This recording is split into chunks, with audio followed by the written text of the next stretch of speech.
Streaming back into our universities. Podcast available now on the ABC. For extreme entertainment, stream comedy whenever you like on ABC iView. That's so cool. Extreme feel-goods with Ghosts, Ronnie Cheng, international student, and Summer Love. Never hold back, kids. Extreme funnies from the Melbourne International Comedy Festival. That means a lot. And extreme good times with Starstruck, Peep Show, and Fisk. Why would you say that? Yeah, I don't know. It's Extreme Comedy Gold. So cool. And you can stream it all for free on ABC iView. ABC Sport. We begin this broadcast by acknowledging the traditional custodians of the land on which this match will be played today and pay our respects to their elders past, present and emerging. We extend that respect to Aboriginal and Torres Strait Islander peoples listening. One state. And they will come from everywhere.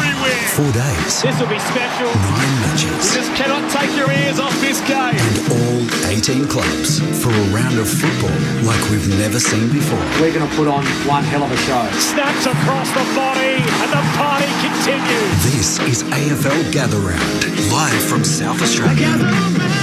Everybody, and listen to this brand new groove. It's going downtown in this party. Bring your friends and family. Gather bursts away, kicks the goal. This is Gather Round. The celebrations as they come from everywhere.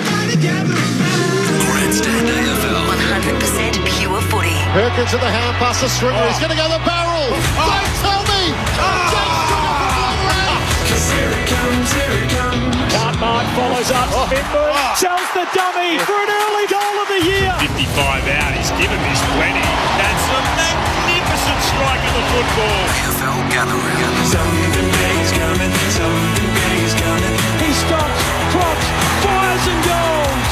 Something big is coming. Something big is coming. What a piece of individual class. Something big is coming. Biggest moment of his life. 55 loads up all the way. Fill your lungs, are you ready for it? High altitude flight from Shaver. All the tricks on display. AFL. Two-step back. This kid is going places. Puts the Jets on and kicks it on the run. Boy, does he love it. He launches an absolute rocket. Oh, the home fans like that. From 50, he goes whack. One bounce at 40, one bounce at 20, and he goes. Loads up with that right foot. Cannon on the right boot. Floats it through. This season's well and truly alive. This is AFL Gather Round on radio ABC Sport Digital. and now streaming on the ABC Listener. Something big is coming, I know. A game born and raised in suburban ovals around the nation this afternoon returns to its roots. Gather Round continues in Adelaide. Welcome to Norwood Oval, a football venue since 1901. And now it hosts Fremantle and the Gold Coast. We're just a short drive away from the Adelaide CBD, but today's losers will find themselves in the football wilderness for 2023. The Dockers and the Suns, 1-3 so far this season, both desperate for a win to kickstart their season. Clint Wilden with you alongside Matt Clinch in commentary. We're joined by two of the big names in SA footy, Scott Thompson and Stephen Williams. Great to see both of you. It's rustic, but it's rocking Norwood. This is fantastic. Welcome to you both. Thanks, Clint. It is. It's like the old days coming to Norwood Oval. It's like a carnival at the front, and I've never seen the surface look so good. So really exciting, and we've got a fantastic spot here, Tomo, right on top of the action. It is very close to the ground, and we were talking before, we've never seen Norwood Oval look as good as it does today, and as Stephen just touched on, real party atmosphere here in Adelaide at the moment, so really looking forward to the game. The Adelaide Oval curators actually came down and lent a hand to Norwood to make sure that the ground was in this pristine condition. The two sides whose form has not exactly been pristine, though, desperate for a win, both the Suns and the Dockers. How do you see this afternoon playing out? Yeah, it's a great question, and we've already touched on the fact that neither side has performed the way they wanted to throughout the first 4 rounds of the season. So a huge game. They've been very inconsistent in numerous areas, but for me today, huge midfield battle. Whatever side can get on top through the middle of the ground and get field position, and hopefully for whatever side it is, play some forward half footy, I think that'll go a long way for them winning the game. Yeah, we saw the Dockers last week against the Crows, and they were really ordinary. A side that won 15 games last year, we thought added Jackson to their side in O'Meara. We thought that we'd probably see a top 2, top 3 side, but they were very disappointing. And their start this year, they'd be really disappointed. They haven't had a tough draw, and they've got themselves in a position where if they don't win today, it could almost be season over. And Gold Coast, after a poor start, a great performance against the Cats up there to win that game, but they'd be disappointed with the game last week. So yeah, it's a small ground, so as Tomo mentioned, whoever can get hold of the ball around the stoppages, a quick kick out in the middle and you're in your forward 50, so it's going to be critical for that today. You mention a small ground, the smallest in terms of width that any of these players will have played on. It's 165 metres long by just 110 metres wide, and the fascinating brick wall that sits beneath our broadcast position here on the western stand does make this ground incredibly narrow. Fremantle's senior coach, Justin Longmuir, has been here once before as an assistant. He was here with the West Coast Eagles when they took on Port Adelaide in a pre-season game in 2015. They do have the advantage of, well, let's be honest, Norwood royalty in James Aish. Yeah, Aish with so much success here, that name. Dad, a premiership player. Of course, his uncle played here as a premiership player. His grandfather, Peter, was a captain. He would have some experience of this ground as well. But how much of an issue could that be, these dimensions, which are quite unique? Well, it's going to be different for them, isn't it? They haven't experienced, particularly the width. The length is probably, the SCG, probably a similar length ground, but as far as width goes, yeah, there's not going to be that open space that particularly the Dockers would know when they play in Perth at the Perth Stadium. So they'll need to get used to it, but it's going to be interesting to see how both clubs do handle it. Both teams have made a number of changes. Gold Coast instantly looks stronger with the likes of Ellis coming back in, a multiple premiership player with the Tigers. Another Tiger in Marbior Chol, who was really impressive last year for the Suns. Ferrini and Lemons returned. While the Dockers really were forced to swing the axe after that disappointing performance against Adelaide, and they've given an opportunity. This is one of those great football stories. Corey Wagner, after 8 games with North Melbourne between 2016 and 2017, and then 11 with the Demons in 2019, must have thought his football career was over, was looking at life after football. He gets an opportunity at 26 years of age today, got picked up by the Dockers. He will play and hopefully add a bit of pace. Frederick comes back from the eye injury that he suffered in the Derby, and I'm pleased to see Sam Sturt, 22 years of age.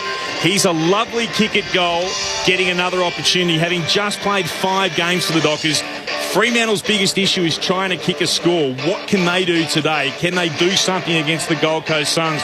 We're talking about 2 teams who in attack. Fremantle 14th in the comp, Gold Coast 16th. Somehow, someone has to find an avenue to goal today. How do they do it? Well, their ball movement last week was just so small and so slow. Adelaide were able to hold them up, and by the time they did go forward, it was just so hard to pick their way through. And if they don't move the ball quickly today, it's going to be the same, because it's a small ground. You haven't got as far to run, so it's easy to get back and defend. So their best hope today is to get their hands on the ball around the stoppages, be nice and clean, and give their forwards a quick look at the footy. And hopefully, particularly, we see down there with Luke Jackson, playing across centre half forward, who will obviously spend some time in ruck, but he's a man, if he can get his hands on a few and get some confidence up. We saw how good he was when in the premiership year for the Demons, so he'd be the man that they're looking forward to really hit the scoreboard. Yeah, you're right. We've touched on the shape of the ovals, the dimensions. For me, it's probably most similar, maybe not lengthwise, but width to Geelong. And we see how many balls go out on the full down at the Catterian game, so very interesting to see how that pans out today. But for Freo, we saw them get punished on turnover against Adelaide last week, so they need to find an avenue forward, not only going forward, but when it does turn over, how are they going to defend the ball coming back the other way? Great to see Matt Clinch with us, has great experience with SA football. And Clinchy, you've been keeping an eye on the toss. What's happened? Yes, good afternoon, Clint. Good evening to everyone. It's great to be back in Adelaide and great to be at Norwood Oval. So Alex Pearce has won the toss for the Fremantle Dockers. He'll head to the Sir Edwin T. Smith Pavilion, which is the grandstand end here at Norwood Oval. Took Miller was there, so I'll head down to the far end, which is the Roger Woodcock end as the old Norwood signage down here, but it must be said that the crowd making their way in, it's everything you'd expect of a suburban atmosphere. A beautiful homage with gather round with one game taking place at the old suburban venue, one at the Hills in Adelaide, and it's going to be a great occasion. Let's find out what it's like downstairs. Aaron Bryan's with us on the boundary. Hello, Aaron. Hey, Clint, it's electric down here, to be honest. We know over 8,000 of the 200,000 tickets that were sold this weekend belong to WA fans. There's plenty of Fremantle and plenty of purple out here, although the Suns do occupy that parade end on the right-hand side of your radio dial. But, yeah, magnificent down here, considering they've had the $11 million of upgrades, the new light towers, the LED fencing. It's ready to become the third SA venue to host AFL Premiership points. And the 49th in history for a VFL AFL game. Wherever you're listening on the ABC, gather round. Let's spin a tale of the Dockers and the Suns to get us started on Grandstand AFL. Here's Matt Clinch. Samoil and Sean Darcy stare each other down in the middle of Norwood Oval. And we're underway. There's a great straight bounce to get things underway, and Moyle wins down the opening tap for the Suns, trying to knock it out. A chance for Sarong to clear it towards half forward. Banfield's in a wrestle. It's spoiled down. He got a fist to it against Lemons and races back goalward. He's tackled and thrown to the turf. Jackson's in there as well, trying to knock it clear. Walters, a chance to almost get the perfect clearance towards goal, and Schultz is locked up. He's just 25 metres out from the Fremantle goal in front of the grandstand here at Norwood. Fremantle wearing a new stealth jumper, they call it, all black with the purple neon chevrons. Darcy taps it down. The Suns can get it clear through Miller. Tackled as he got a kick away towards left half back. Clark for the Dockers punches it over the boundary line for a restart.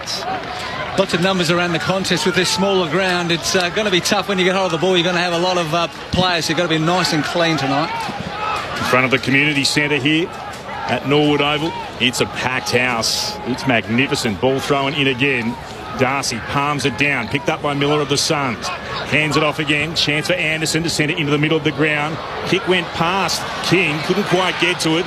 Scooping through, Anderson will gather it again, or Ainsworth rather, hands it off to Swallow, running by Weller, and he kicks towards right half forward. It's marked there by Lukosius.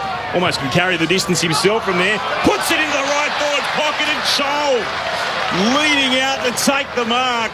And the Suns will get the first genuine chance to have a shot on goal less than 90 seconds into the game here at Norwood.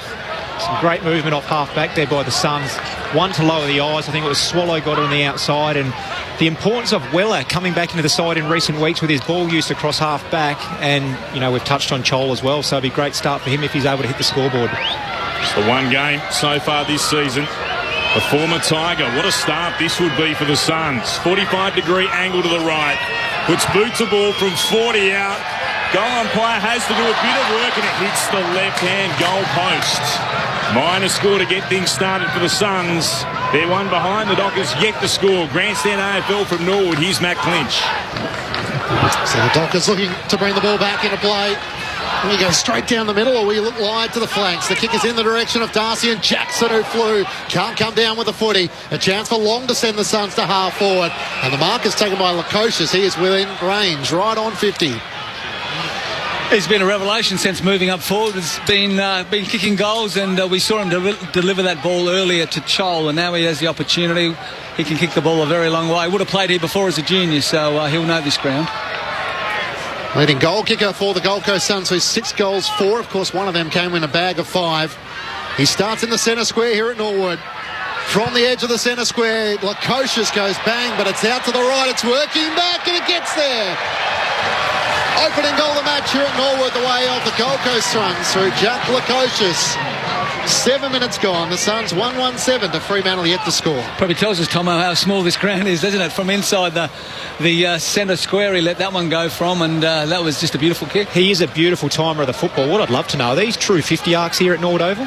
Doesn't look like it, does it? There's a touch of the SCG, the old SCG about these there arcs. There certainly is, but we did see when he got a ball a couple of weeks ago against Geelong, he was at least 5 to 10 metres inside the centre square and made the distance, no worries at all. So he's a beautiful timer of the football. Great start for the Suns. Bounce of the footy back in the middle.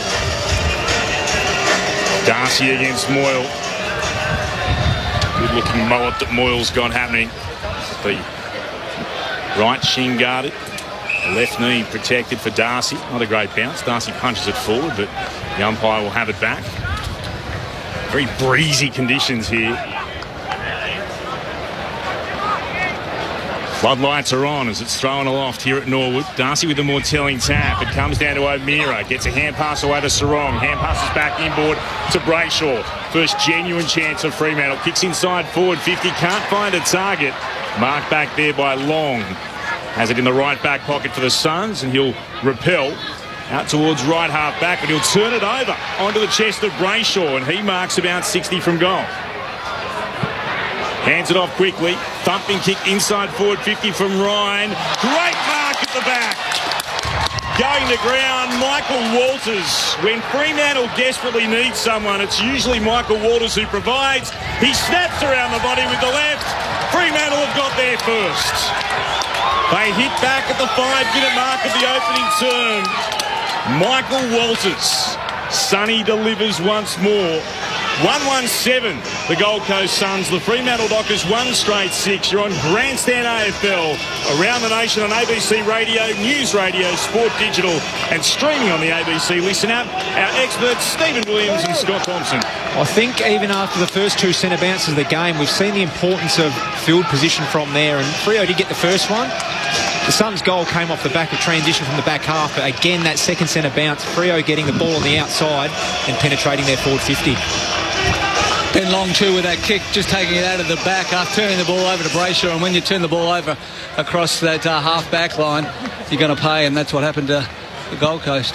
A goal apiece here at Norwood. Moyle wins down the tap for the Suns. Sarong with a chance to try and get the clearance. He got it away to Schultz. Back to Sarong inside 50. It's over the head of Banfield. Trickles out to the left forward pocket, where Collins tries to keep it alive, but for how long? And it rolls out of play in front of Michael Frederick for a throw-in.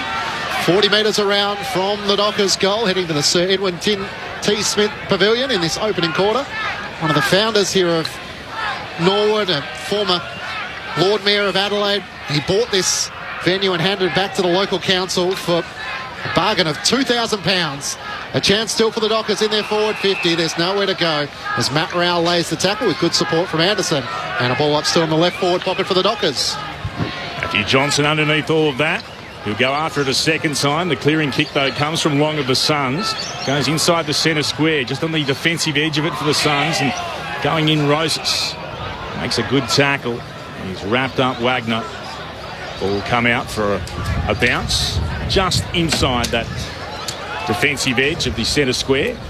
Blustery conditions at Norwood. Moore won it down. Sarong got it. Got a hand pass out to Johnson. Tackled Brayshaw. It spills free. Rowell's there.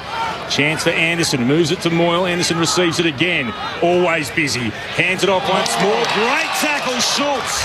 He runs down long. A chance for Fremantle to respond. Brayshaw. Hand pass over the top towards right half forward. Anderson back there again to mop up. Gives it to Fiorini. Chance here for Weller. Stepped inside one. Went to go across half back and finds Rowell, who marks between left half back and centre half back for the Suns, who lead by a point. 7.5 gone in the first. Looking for options, Rowell. He brings it around the western side here at Norwood Oval, and Charlie Ballard takes the mark. Left half back for the Gold Coast Suns. They lead by a point. Around our broadcast wing, looking for Moyle, who sets himself against Darcy, and we can get an early touch. Go to my footy lands right in front of our commentary spot. I was expecting more desperation from you, Quincy. I thought I'd get Tom on a goal. Could have died for that one. He said in the laptop. I'm tied into a headset, boys, otherwise I would have pounced on it. Thrown back in. Darcy takes front position. They tangle, he and Moyle. Darcy tries to take it out the ruck. Footy pinned to his shoulder. Chance for Johnson to try and break clear for the Dockers. Hand pass to Hughes. Over the top to Schultz. On the wing on our broadcast side. He looks to drive it towards half forward. It's a long raking kick, which better suited Collins than the Fremantle forwards. And he marks on his chest. At left half back, Gold Coast Suns by a point. You'll notice I didn't get anywhere near it. Always played on the outside, Clinchy. Collins goes back inside defensive 50. Here's Ballard, who marks. In front of that magnificent old stand, the Sir Edwin T. Smith Pavilion that Matt told you all about. Right back into the defensive goal square. Suns happy to work it around here. Anderson to Weller again. He'll get told to move it on in a hurry. He's got a big contingent of Suns fans over his right shoulder, right behind the goals. Kicks beyond defensive 50. Punch came from Cox. Another South Australian playing today. Brennan Cox for the Dockers sees it over the line for a throw-in. Still at left half back for the Gold Coast Suns. They lead 1-1-7 to 1 straight 6. Ball spun back into play again. Chol palms it down against Darcy. Sarong had it, lost it. Good pressure coming. Sarong went and got it again to Johnson, the youngster. Has to backtrack. Miller got him, wrapped him up, holding the ball. Incorrect disposal against Fremantle. Miller has it just shy of centre wing here at Norwood on Grandstand AFL. The Gold Coast Suns captain looks to kick it laterally towards the boundary side, and Noah Anderson takes the mark. Suns leading by a point after a goal apiece through Lukosius and Walters. Short around the boundary line. Ben Ainsworth takes the mark just in front of the Dockers and the Suns bench. It's in front of our commentary position. Got the coaches' boxes to our right. As Ainsworth sends it towards half forward. Chol's in the marking pack, can't come down with it. Still a chance of the Suns, but it's Clark of the Dockers. Hand pass to Walker, who can switch it out, and the mark's taken at the left half back. And Frederick has it. Back in the team this week after the eye injury last week. Tried to find Banfield. Andrew got a spoil in there. Banfield gathers again. Left half back for the Dockers. Kicks to the outer side. Punched over the boundary line by Ben Long. It'll be a throw-in on centre wing. It'll be put back in. The eastern or outer wing. Norwood Oval packed to capacity for this contest as gather round continues in Adelaide. Chol with the more telling tap down to Miller. Tackled immediately by Brayshaw. No prior. They'll ball it up on the logo. We saw the Dockers win that ball, switch the play to the opposite side of the ground, but because the oval's so small, it's easy for the others to get across and hold them up. So it's going to be transition from the back fifth is going to be pretty tough tonight. Just 110 metres at its widest point, so the smallest ground that most of these players have played on in their career, apart from those coming through the Sandville system perhaps. As Chol tried to take it away, lost it. Here is Aish. Norwood royalty. Kicks inside forward 50, but turns it over. Mark taken back there by the Suns inside their defensive 50, and they'll look to move it towards right half back. McPherson, he goes short again and gets it on to Ellis, who marks. On the eastern side of Norwood Oval, looking for options around the wing, and it's McPherson who takes the mark. So there's around 2 seats on that eastern side, 2 rows of seating. The rest are all standing with a hot drink or a cold drink. Long kick around the wing. Cox spoils it down. A chance for Johnson for the Dockers. Inboard he comes. Ryan with a searching kick towards half forward. Amos sets himself. Ballard spoils it down. Front and centre is Ellis for the Suns. Hand pass out to McPherson. A whistle, the Suns free kick. They'll take the advantage. A bounce as he runs the eastern wing. Comes inboard, spots up Roses at right half forward. Wants to move it quickly inside 50. Ainsworth's the target. Clark in front, punches at boundary line. It bounces in front of Alex Pearce. He becomes the tackler as Holman's taken across the line. No, it stays in. Lukosius bounces end over end, and it rushes through for a minor score to the right-hand side. The Suns double their lead. They lead by 2 points, 1-2-8 to the Dockers 1 straight 6. 12 minutes gone, opening term from Norwood Oval. Freo. Ryan, short. Walker couldn't take it. Pearce under real pressure from Humphrey. Went back by hand to Ryan. On to Walker again into the right back pocket. Opportunity to move around through Wagner, who was put under real pressure. The kick only as far as Ralph for the Suns. To Miller. Kicks inside forward 50. Ball bounced in front of Ainsworth. It comes down now to Ferrini, who snaps to the right and misses. A minor score.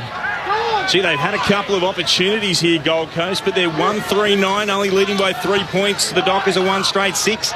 Nearly 13 gone in the first. Stuart, you'll be really happy to see that forward pressure, just putting pressure on Freo, turning the ball over. Just got to make the most of those turnovers. The Dockers out of defence as Brayshaw kicks it up to the wing. Rouse in there trying to push off Jackson. Hand pass to Chol. Tucked the footy under his arm, trying to break through the tackle of Hughes. Now it's Powell's issue to try and deal with. He's tackled and King holding the footy. Good follow-up from Luke Jackson. That's the pressure you want to see from your big man. That's great by Jackson. He's got the hair tied back with the black hair tie. The former Demon premiership player looks to drive Fremantle towards half forward. Coming out, Collins spoils it down. Banfield was in front. Aish lays the tackle and there's nowhere for Powell to go. The umpire will throw it up between wing and half forward for the Dockers. It's the Suns leading by 3 points. You could reach out and touch the players from here in the Western Grandstand, the Centenary Stand, as Moyle took it and was tackled down by Aish. Ball up. Only his second game, Ned Moore, but a big lad with a really good jump, so he's causing a few issues in ruck. Wins it down against Jackson too. Miller's out to gather for the Suns. Kicks around the body into the centre square. Young tries to bring it down against Swallow. Couldn't get there. Roses Unable to quite claim it. Came to Clark. Got it onto O'Meara for the Dockers. Kicks towards left half forward. Race on here. McPherson got there first. Hand passes to Ellis. Lets it bounce past him and then gathers. Kicks short down the outer side and finds Holman. Holman looks to move it on to Swallow. Right up against the boundary line. They were flirting with it, but he takes the mark. Pauses to allow players to stream forward. Swallow looking for an option. He'll put it into the right forward pocket. Front position. The Dockers can mark through Ryan. Humphrey was claiming it, but Ryan was always there. And he takes the defensive mark for Freo. It's Gold Coast by 3 points. 14.5 gone in the opening term on Grandstand AFL. So Ryan decides to bang it as long as he can. Up the eastern wing. Amos is the marking target and takes an impressive mark. Was able to work Ballard underneath it and claimed it on the second grab at left half back for the Dockers. Gold Coast leading by 3 points.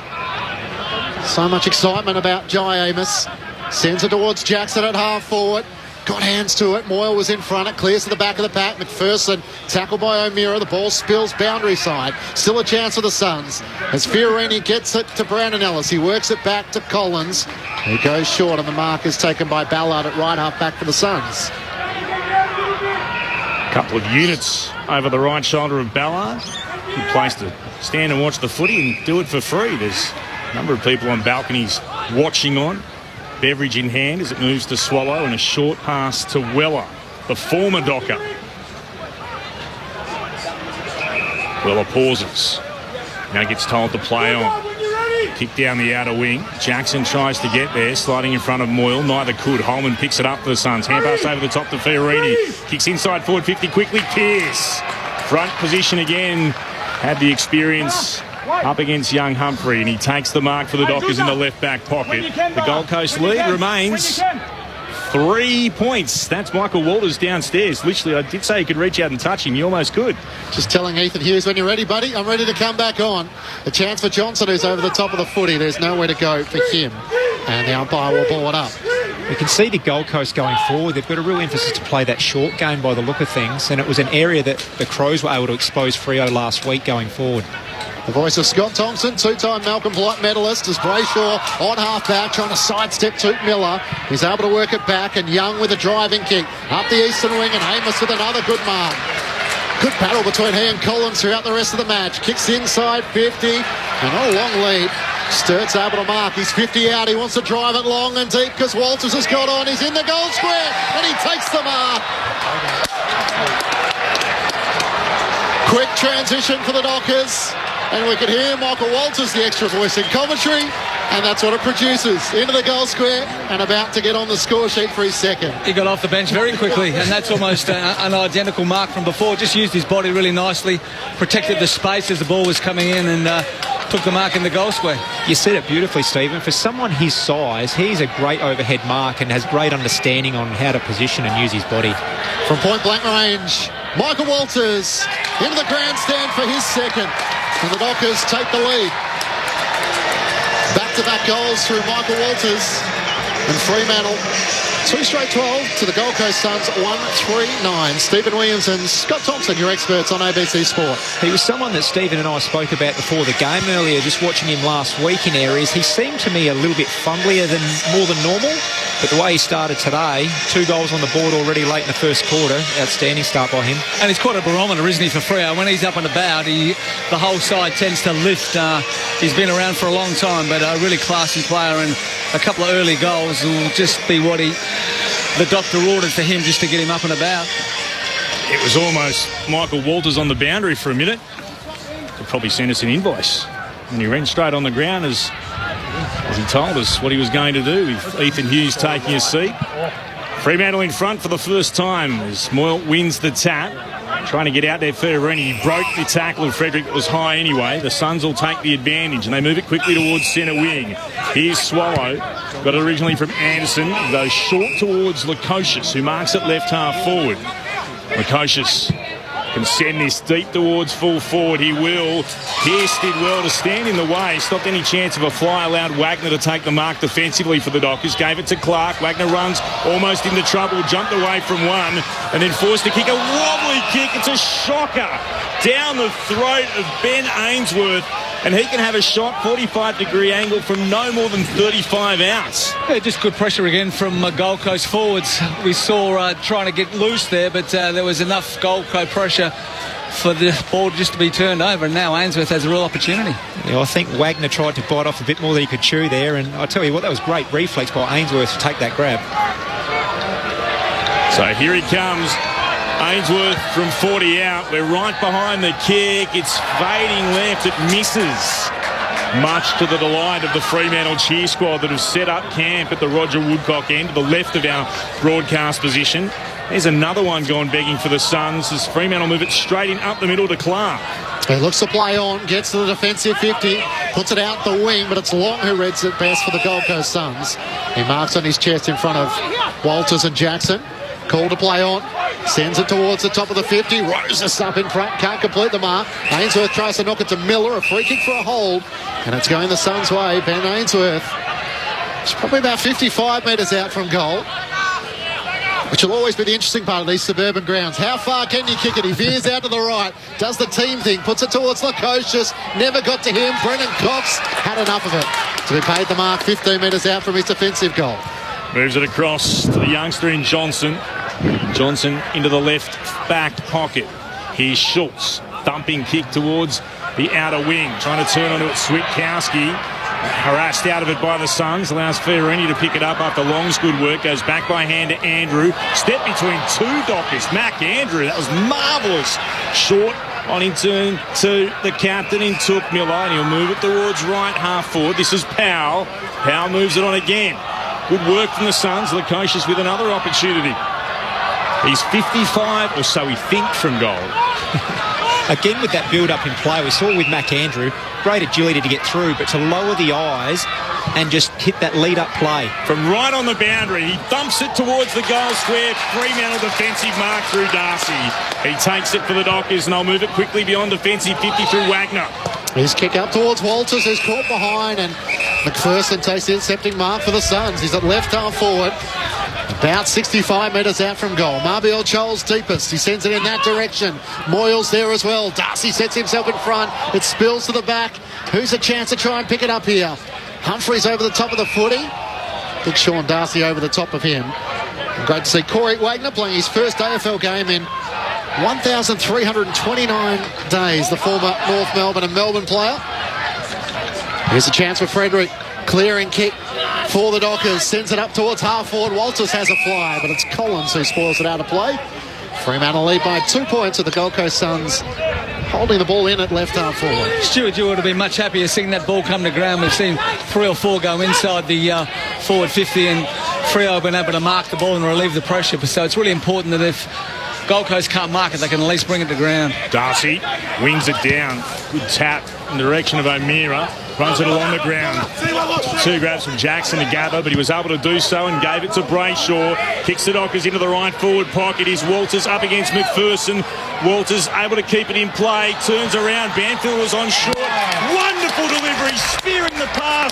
A centred pass to Schultz, who dives forward and marks. He's no more than 35 out. He'll start in line with the right hand behind post. Just showing his class, wasn't he then, Sonny Walters? Able to just get his player in the right position, just use the boundary line, get around on his left foot, and then could have been selfish and blazed away, but he just lowered his eyes, and what a great play. We did see him slot a few snaps from that pocket while he was warming up pre-game, but again, just the awareness and understanding how to use his body, knowing exactly where his opponent was. Goes at better a goal a game in his career, Lockie Schultz. Here he is from 35 out, doesn't deviate. Schultz gives Fremantle their third. And it's a game so far about taking your chances. The Dockers, they're 3 straight 18. The Gold Coast are 1-4-10. And in terms of inside 50s, the Suns have had 16 to 12. But it's the Dockers. Walters with 2, and he helped set up Lockie Schultz's goal just then. And the Suns have had 2 gilt-edged opportunities as well. Set shots from no more than 30 metres out and haven't been able to kick them, whereas we've seen Freo with the same opportunities, and they've nailed it. So the Dockers out to an 8-point lead, the biggest lead of the match so far. Got the old scoreboard adjacent to us, which has the electronic timer. 24 minutes gone in this opening term from Norwood Oval. And the crowd has continued to roll into the parade. Around sort of 11,000 to shoulder here at one of the old suburban grounds in Adelaide. Darcy wins down the tap against Moyle. It's Fiorini though for the Gold Coast Suns. Hand pass to Ellis. Kicks towards Holman at half forward. Chapman spoils it down for the Dockers. Darcy back onto it. Great mobility from the big man. Gets it to Ryan. Hand pass away to Walker at right half back. Driving kick up towards Schwakowski. Can't get a fly at it. Long knocks it down for the Suns. Hand pass to McPherson, to Collins. Around our broadcast side, the western side here at Norwood Oval. They work it to Lukosius. Driving kick inside 50. It's over the head of Joel. And David Swallow's going forward. And takes the mark in the left forward pocket. Just fantastic build-up again. As Tomo mentioned a bit earlier, Gold Coast just using that short lead-up ball. And then it was Lukosius that was able to get the ball in really quickly. And once again, we saw Swallow use his body nicely and take a really good mark. Now they have to finish this one off. That was a beautiful advantage side kick then for Swallow to grab, wasn't it? Just lace out from Jack Lukosius, who can kick a roost. The former captain, tipped past 200 games for the Gold Coast Suns. Can he capitalise here? He can. On a 45-degree angle from 30 metres out. Swallow answers back for the Gold Coast Suns to cut the margin back to 2 points Freo's way. They're 3 straight 18 to the Gold Coast Suns, 2-4-16. 25 minutes gone. Opening quarter from Norwood with Stephen Williams and Scott Thompson. I'll tell you what, fellas, I was just looking at Sean Darcy just before. Does he just remind you of a bloke that played footy back in the 80s? It's not your most athletic build, but that ground ball he took below his knees before, for someone his size, was quite good. And he's so hard to tackle, big and strong. He takes the tackler on and was able to release the ball. But Gold Coast, if they can win that ball back across the middle, turn it over and then go forward quickly, it gives their forwards a real good opportunity. He's an old school ruckman at an old school footy ground. Beautifully suited today. Packed house at Norwood. Hope you're enjoying listening wherever you are around the nation. On ABC Sport Digital and streaming on the ABC Listen app, and also throughout ABC Perth and WA. As Darcy wins it down for the Dockers to Sarong. Now to Aish. Hurry kick away. It'll spin inside the defence or forward 50. Defensive 50 taken by Weller. Quickly moves it on to Holman on the wing. Holman looks to pause. Looks for an option. Stabs it short. Finds Lukosius, who marks on his chest right beneath our broadcast position. Kicks inside forward 50. Oh, from the side, King. He rose and dragged in the football.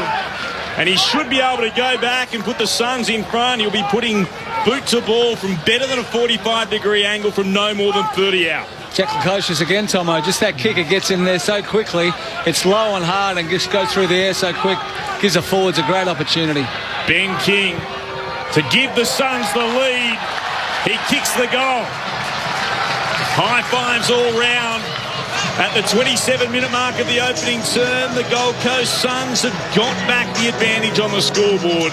They lead 3-4-22 to Fremantle, 3 straight 18 on Grandstand AFL. Our experts, Stephen Williams and Scott Thompson. I'll tell you what, with that build-up again, and we've touched on Lukosius a few times now, how beautifully he kicks the football, but that's almost near impossible to defend that kick. And we've seen the times they've gone inside 50, where they've gone a little bit slower and they've been happy to go long and deep, and it favours the Freo defence. They've got the likes of Ryan Pearce and the big guys down there, and they're able to intercept mark if they're just going to bomb long. But we've seen those last 2 build-ups, a bit quicker, a bit sharper, and to the player's advantage, really hard to stop.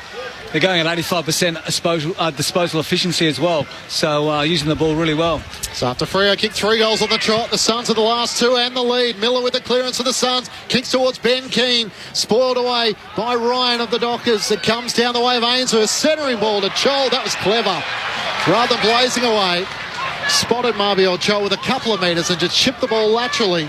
And he marks slightly left of centre. He'll shoot from 40 metres out. Yeah, just really smart by Ben Ainsworth. He could have, as you mentioned, thrown it on his left boot, but he didn't panic. He just knew he had some time and space, was aware and saw Chol, put it out in front. Now Marbiel needs to finish this one off. He's had one like this already this quarter and wasn't able to convert, hit the post, so this one needs to go through. Played a big part in their win over the Dockers last year in the wet at Carrara. Marbiel Chol back into the side. Levi Casbolt missing out. For another one for the Gold Coast Suns. Beautiful off the boot. That's 3 on the trot. And Marbiel Chol with his first of the afternoon. And the Suns all of a sudden extend their lead to 10 points. closing in on quarter time. 4-4-28 to the Dockers, 3 straight 18. Here's Stephen Williams and Scott Thompson on ABC Sport. Beautiful technique too, Tomo, isn't it? The way Marbiol kicks the footy. He shouldn't miss too many with that technique. So the Suns, after Freo were able to grab an 8-point lead, have really jumped back into the game, won the ball around the middle, got it into their forward line quickly and looked really dangerous. Yeah, beautiful, fluent kick of the football.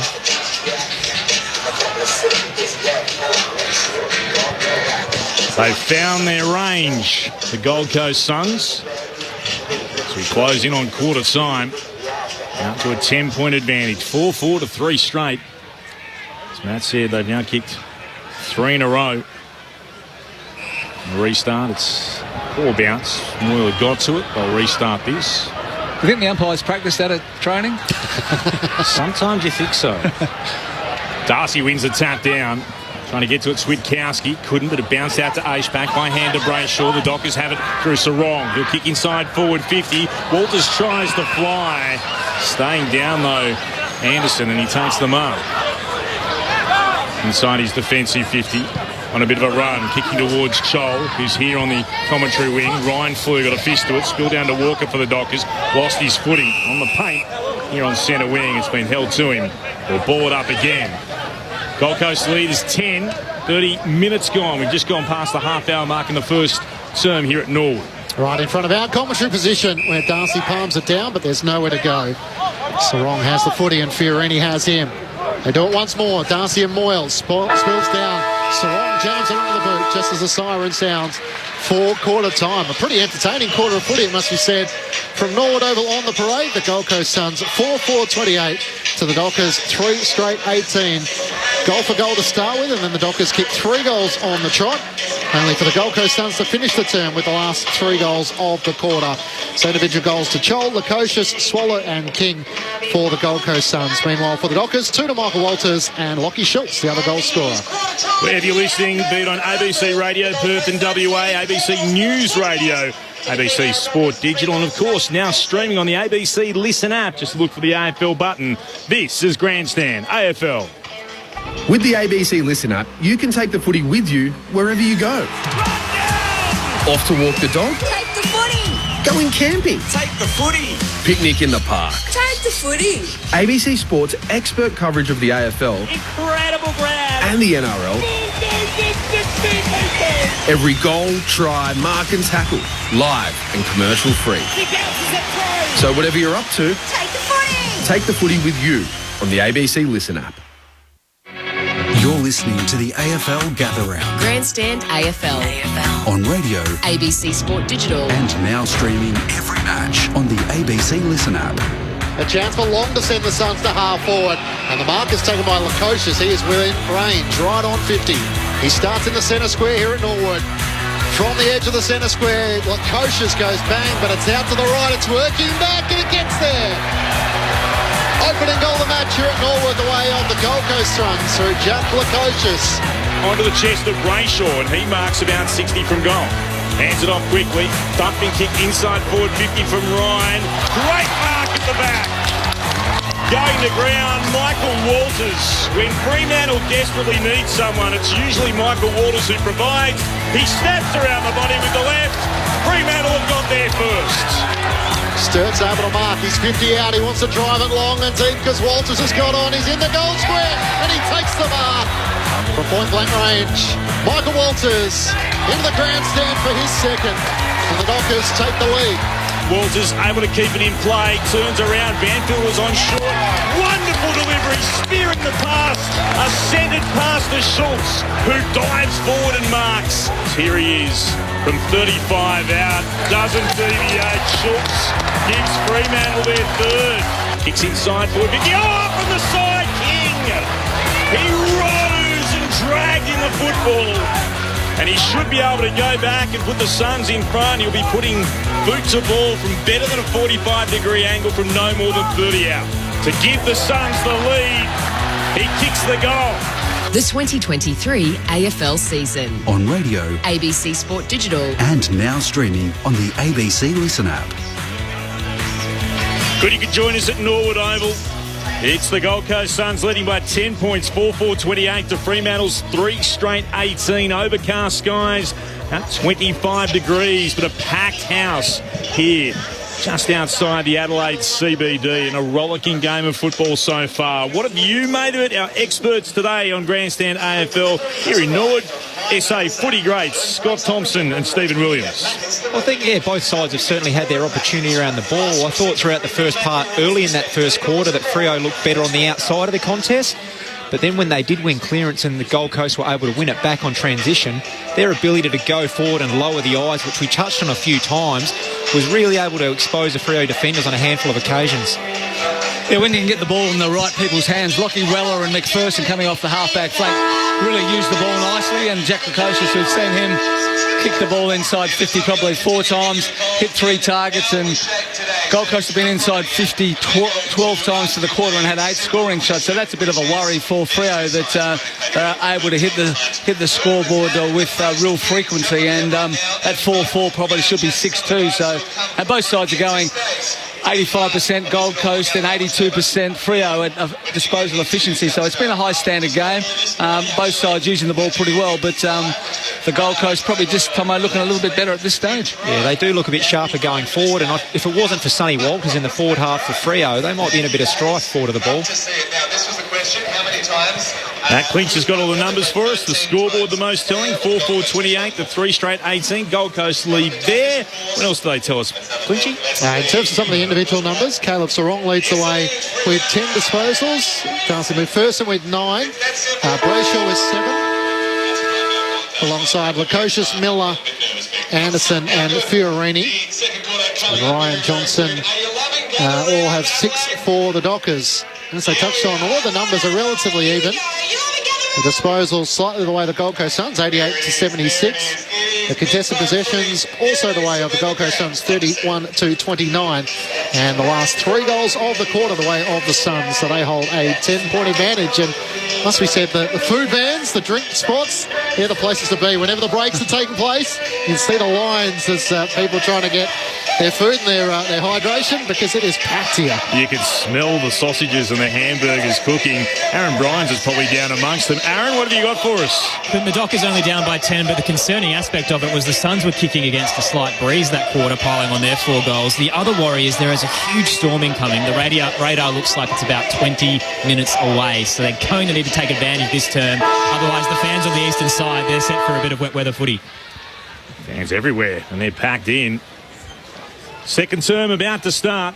Gold Coast lead by 10. Moyle against Darcy in the middle. Darcy wins it down, but bursting through, Fiorini got a hand pass away. Miller follows up, tries to hack it forward. Young picks it up, got tackled, ball jarred out.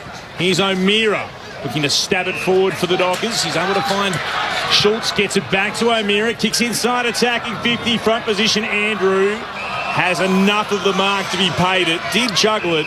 Umpire was right there. Says Gold Coast can have it in the left back pocket.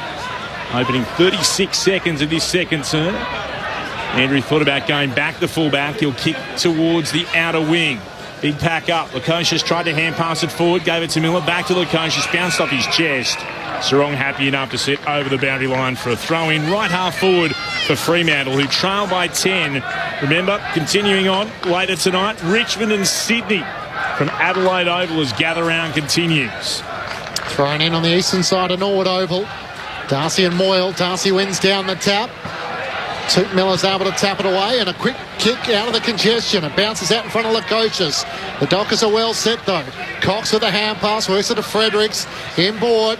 Walker had to dodge around 1 and 2, and Roses and gives the hand pass back to Frederick. Here goes Fremantle. He's kicked towards half forward on the bounce for Jackson. Great pick up with his right hand. Brilliant fires the hand pass to Swakowski. He keeps it in play. Hand pass back to Jackson at right half forward. He eyes the goals. It's to the top of the goal square. It's punched through in the end by Anderson. Banfield almost gathers, jabs it on his boot, and just misses to the left-hand side. Bit of a nervous moment for Collins. He thought he did enough to rush it through. Banfield just couldn't quite snap it over his shoulder. Gold Coast lead by 9 points.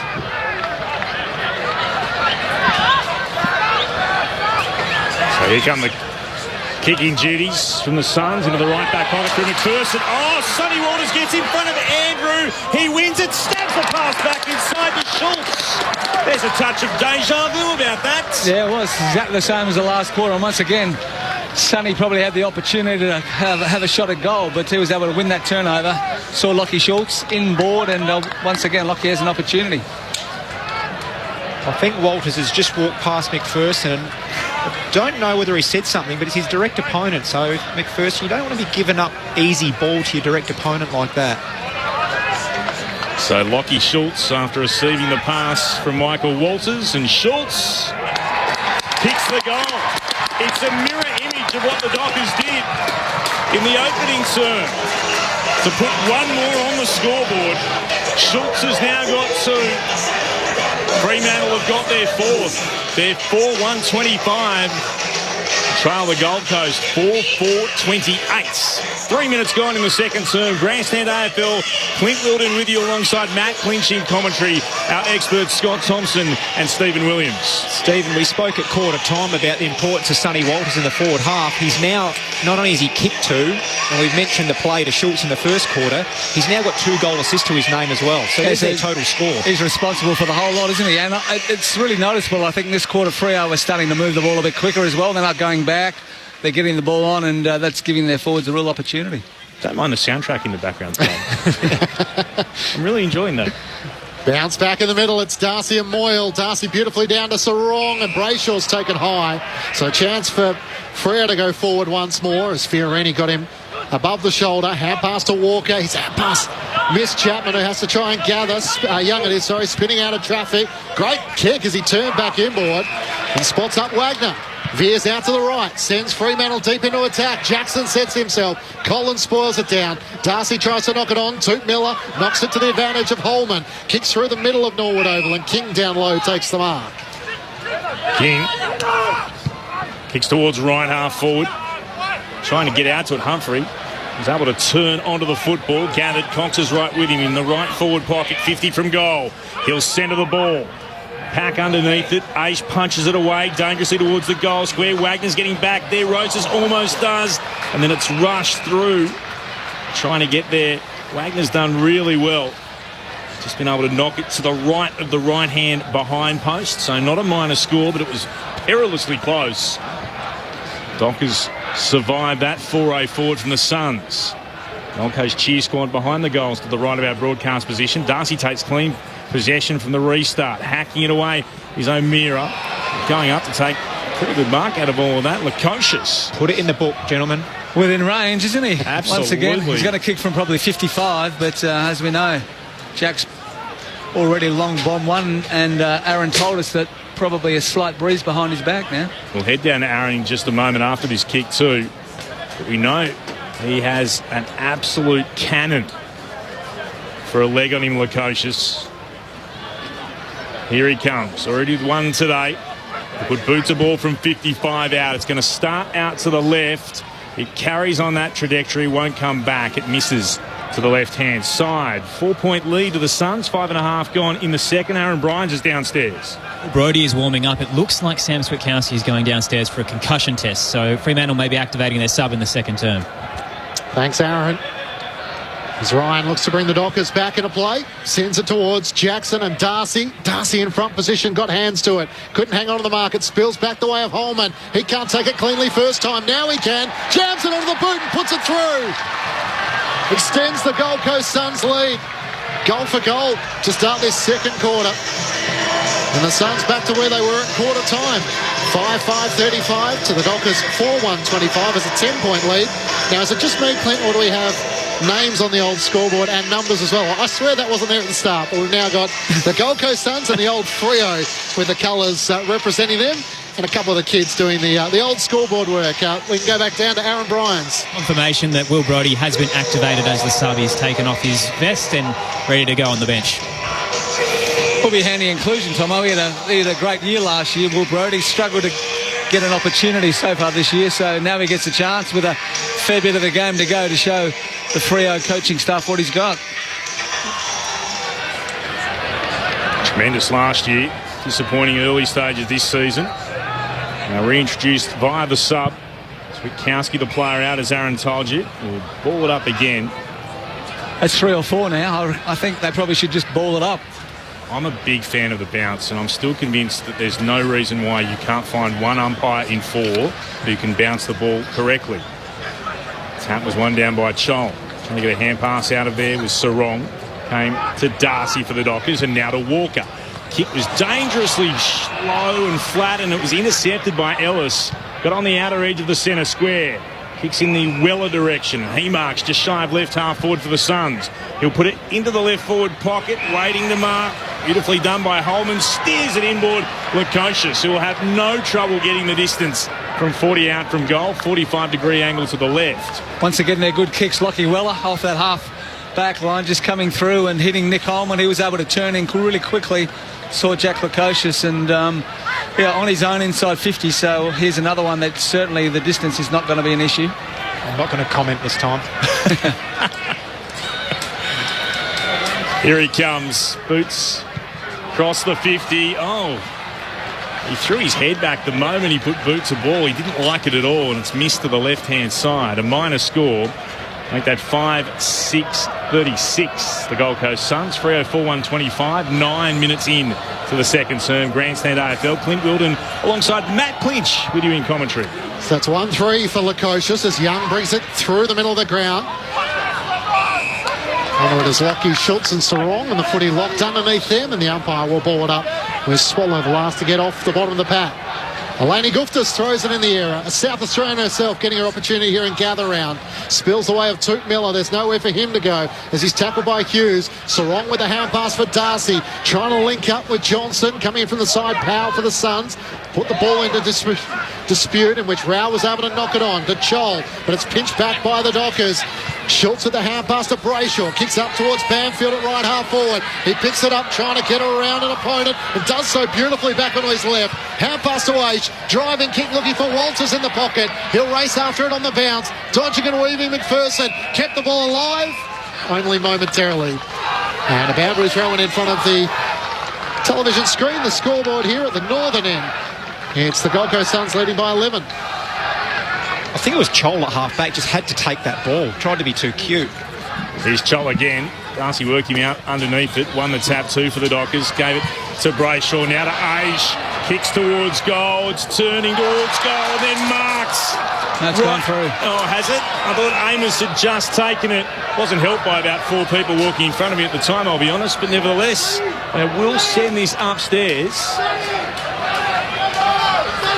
What are they going to say here? I'll be interested to see what sort of camera work they have here. There you go, Steve. Still got the one on the goal line, and that shows us, well, not much. So has the ball fully crossed the line by the time the mark is taken? What do you think, Clint? I'm not convinced it has. No, yeah, I didn't think so either. And Sam Collins will be disappointed he didn't get a handle to it. My gut feeling is this should be a mark to Jai Amos. But, again, who can tell with these things? If it has to have crossed the line to be a behind, like it does for a goal, which is the rule, I'm not sure that... No, you can't see the whole ball behind the line there, cannot see it coming through. Now, I know that the padding on the post is slightly thicker than the line. I grant you that. And the umpire's initial call was a behind, wasn't it? Yes. So they needed to have enough to overturn it, and they have overturned it. Well, mark that down. I was right first time. That never happens. Never. Jai Amos. He has nothing to look at. He's standing next to the right hand behind post. He'll wheel around. He'll snap and he'll go. Jai Amos keeps the Dockers right in this. He gets his first. Fremantle get their 5th. Gold Coast to 5-6-36. Fremantle moved to be 5-1-31. And we've now travelled 12 minutes in the second term here on Grandstand AFL. All-Australian Scott Thompson alongside multiple Sandford Premiership winner as a coach and a player, Stephen Williams. Stephen, I touched on before the fact that Chol had an opportunity to grab the ball on his half-forward line, chose to tap it, which forced a turnover. For me, the ball should never have been in that half of the ground for Freo, and we touched on how important field position was on this small deck, so full credit to Freo, but Chol just take the ball. Yeah, and Gold Coast have had so many opportunities. They're just keeping Freo in the game with their poor kicking. 6 as a player, 3 as a coach, is that right? Yes. Bang on. Will Brodie into the middle. He's the sub for Sam Swikowski. Alex Sexton not used yet for the Gold Coast Suns. Clearing kick towards half forward for the Suns. It's Walker who runs out of room as his hand pass looking for Hughes goes out of play. And a boundary throw in. See, I've forgiven you, Stephen, for calling me a Victorian earlier today. I apologise. Heinous thing to say to a West Australian. It is. Ought to be spun back in again here. Jackson gets forward, wins it down for the Dockers. It's straight to Brodie. He's the sub on for Switkowski. Spilled out the side. Swallow kicked around the body. It bounces into the right forward pocket and tumbles over the boundary line for a throw-in. Only a couple of metres to the right of the right-hand behind post down there in front of the Sir Edwin T. Smith Pavilion. Beautiful old pavilion. That's where the Gold Coast Suns fans camp themselves. There's a good group of them too, having made the trip here to Norwood. As gather round continues. All spun back into play. Chol against Jackson. Chol from behind, won it down. Miller does the tackling. There's a Docker underneath that somewhere. It's Brayshaw. He'll climb up off the deck. Will ball it up once more at full forward for the Suns. Toss in the air, Chol and Jackson. Jackson palms it down and then tries to follow up his own ruck work. Rouse over the top of the footy. He fights with Will Brodie. Neither can wrestle it clear, and eventually the umpire will come in to ball it up. He's so good, Luke Jackson, for a tall, isn't he, the way he gets down and handles the ball at ankle level. He follows up here, but it's Chol who takes it out of the ruck, jams it onto the boot. It's across the goal face and awkwardly lands in front of Pearce. He gets the hand pass away. Wagner bounces it end over end, but it's a chance for the Gold Coast Suns through Ellis. Hand pass inboard to Holman. Pinched by Banfield. He's tackled. Has to shovel out a hand pass. O'Meara gets it to Asian now to Brodie. Driving kick up the wing, but the Suns are well set. And Ballard takes them up between wing and half forward. So Ballard puts Gold Coast back into the left forward pocket. King was front position. Good mark, Jackson. It's been one of the knocks on him. And able to take a contested grab, but that was much needed defensively. Tries to go beyond defensive 50. Ball spills off hands. Aisha's there, tackled immediately. Got a hand pass back though to Wagner under real pressure. Kicks high up in the air towards right half back. One down by Fiorini of the Suns. Came to Miller. Tackled, got the arms free. Hand pass inside foot. Hickey Humphrey met in a strong tackle by Aish. And that's holding the ball. Clark's going to be the one to receive it. He was the player coming the other side for the Dockers. They made sure Humphrey wasn't getting anywhere. Not sure where he thought he was going there. He put his arms up in there and just ran into two players. Got crunched, then gave away the free kick. Wagner for the Dockers. Out in the direction of Johnson off hands, and it's over for a boundary throw-in. And downstairs, somewhere on the boundary, Aaron Bryans. Just an update on Sam Switkowski, who was subbed out of the game for Will Brodie. It's a calf issue. He's got ice on at the moment. He did have a fitness test yesterday, had a knock to the knee against Adelaide, but this is a new injury. Thrown back in, Moyle and Jackson. It's worked down to the front to Matt Rowell of the Suns, trying to break out of a tackle. He was taken when he wasn't in possession in the eyes of the umpire. Matt Rowell will get the free kick. Only his fourth disposal, so one of the normal big possession winners, just hasn't had a lot of the footy so far. Eastern side of the ground into Toot Miller, long towards full forward at Humphrey. Great fly. Comes down with an impressive one-handed mark. And he'll shoot in the left forward pocket from about 35 metres out. It was very laconic then, wasn't he? Just took the one hand out and lobbed on the ground and thought, yeah, that was pretty easy, and just strolled back. So he made a mistake before, got caught holding the ball, but what an opportunity. And this is the one that Gold Coast have blown 3 or 4 times so far today, so he needs to go back and nail this. The 18-year-old from the Gippsland Power looking for his first goal in AFL footy. Starts his approach. Bailey Humphrey comes in and kicks the goal. Generates a fair bit of excitement for the Gold Coast Suns players who come from everywhere to celebrate with him. So he's able to put through his first goal in AFL footy, and the Gold Coast Suns all of a sudden are back out by 11 points. It's 2 goals apiece so far in this second quarter, which is now 16 minutes old. And the Gold Coast Suns cheer squad, who are in the Sir Edwin T. Smith Pavilion, enjoyed that one as he put it straight through the middle. great feeling for the young lad to hit the scoreboard and kick his first goal, but that comes off the back of some good pressure and being well set behind the ball and just putting the Freo defenders under the pump for the last handful of minutes, and eventually the floodgates open and they're able to hit the scoreboard again, the Gold Coast Suns. 6 goals from 6 different goal kickers for Gold Coast. Chol, Holman, Lukosius, Humphrey, Swallow and King. Humphrey in his second game, 18 years of age. As the Dockers get the clearance from the restart, it's Sarong putting boot to ball out towards Walters. Centre half forward, he gathered, was set upon immediately. And a ball up. Long got him.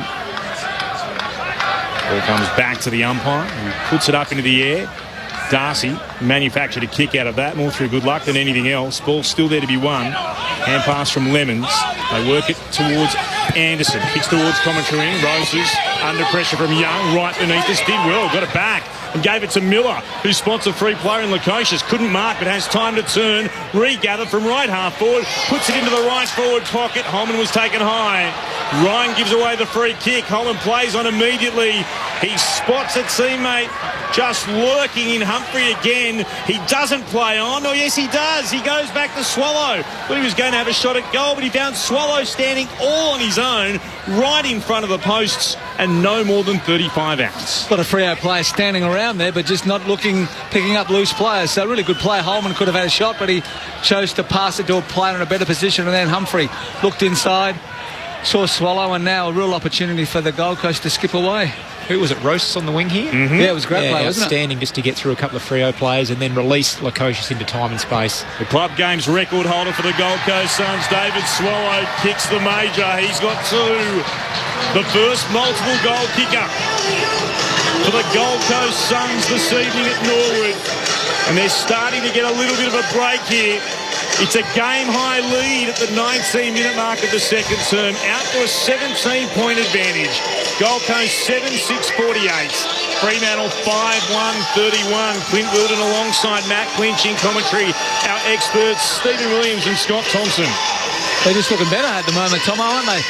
We've seen their rebound from the half-back run when they win the ball back. They're able to use it really well. They're still, let's have a look, 78%, so they're still going very well with their disposal efficiency and just really unselfish, looking for a player in a better position, using him straight away and starting to cut the Freo side apart.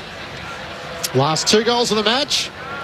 3 goals to 2 in this second quarter. The way of the Gold Coast Suns are out to the biggest lead of the match, 17 points. Back in the middle of the ground, a chance for Brodie for the Dockers. The sub into the action, gets the hand pass out towards Sarong on the eastern side of Norwood Oval. Veers back onto his left, just got his kick away in the nick of time. Up towards Banfield. Was he taken high by Long? He was. The Dockers will take it at right half forward.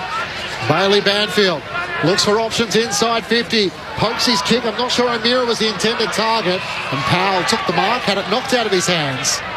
And he'll take the kick in the left back pocket for the Suns.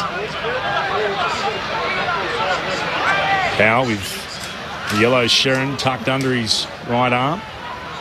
Now goes to kick the footy and puts it towards the eastern wing. Cox against Humphrey. Won it down by a fist. Then trying to keep it in. Holman couldn't quite do so. Ball in again on true centre wing, out of sight of the ground. Those kicks are really travelling, aren't they? Kicking to the parade end now. That breeze that Aaron told us about at quarter time looks like it's really having an effect on the ball.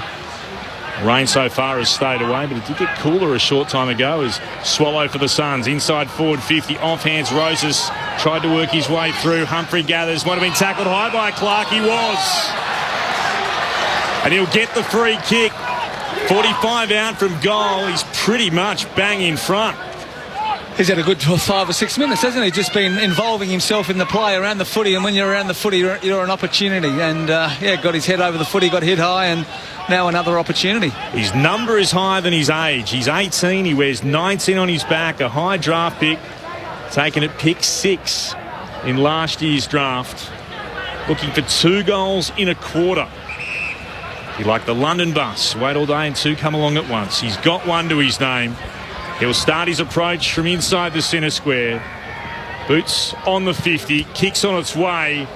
Has he given it enough? He has, but it's offline to the left. A minor score. 7-7-49 Gold Coast lead. 5-1-31 the Dockers. 22 gone in the second on Grandstand AFL. set shots at the moment keeping the Freo Dockers in the game. They are indeed. Hayden Young from the parade end sends it long into the middle of the ground. Darcy the target with Jackson there. Brody's hand pass works to Frederick. Hand pass to O'Meara into the middle of the ground for Walters. Dodging and weaving. Hand pass missed O'Meara. He's got enough time to regather. Hand pass to Alex Pearce at halfback. Kicks out to the wing. Well, clean picked up by Johnson, who now looks to give the hand pass to Brody. Kicks towards Jackson, who takes the footy at its highest point. Inside 50 out to the right. He'll kick from about 45 metres out. That's his second mark. The first one was deep in defence, but this is where Freo want him marking the ball. Inside forward 50 opportunity now to go back and, just keep Freo in touch.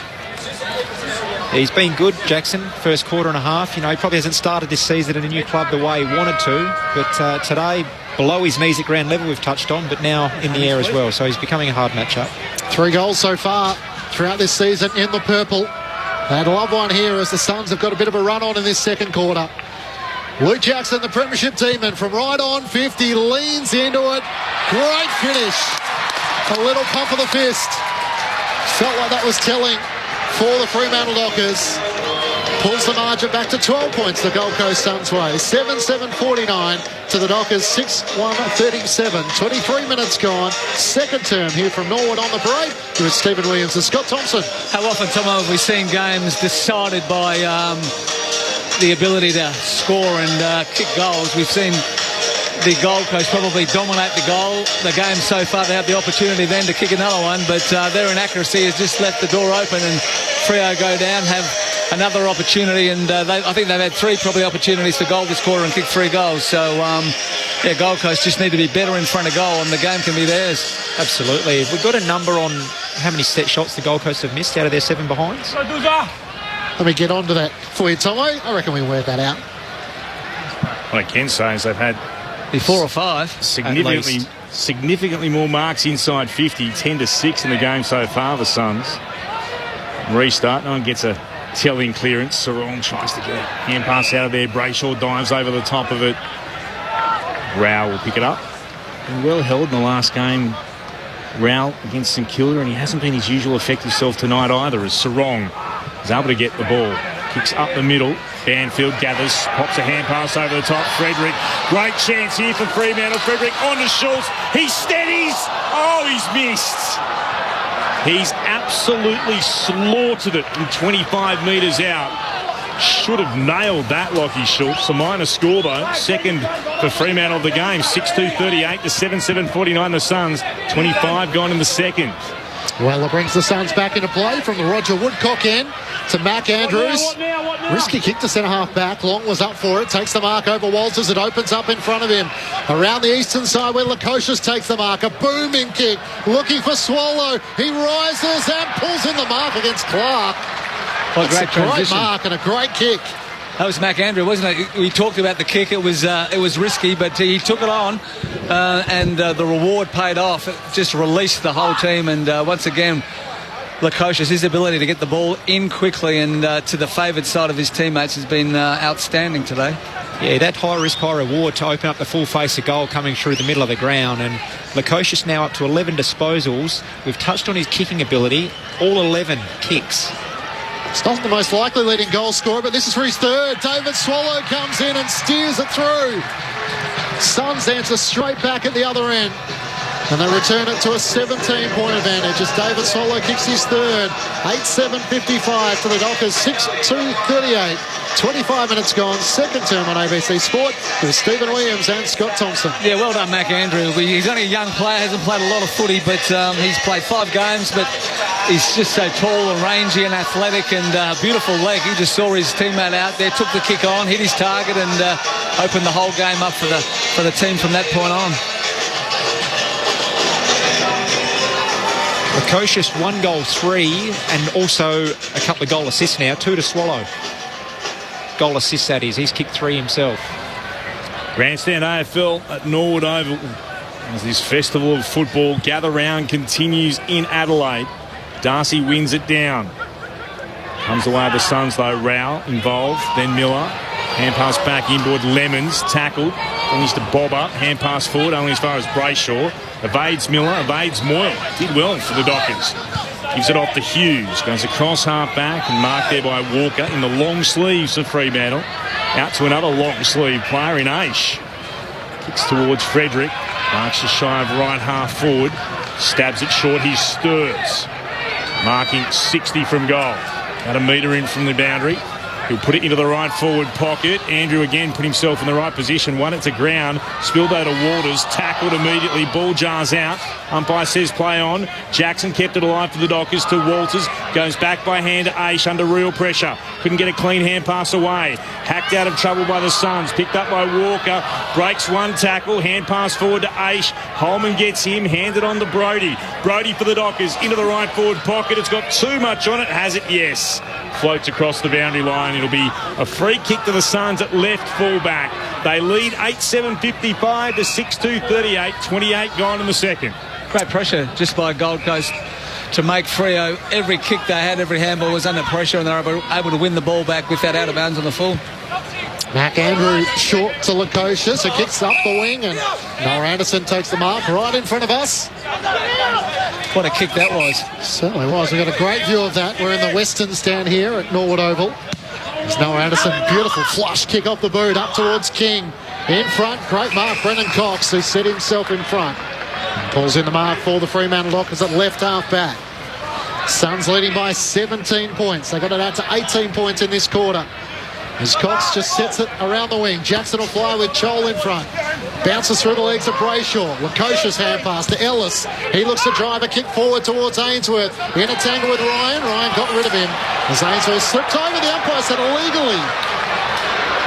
Wowee, that's stiff. That Seems was just a bit opportunist.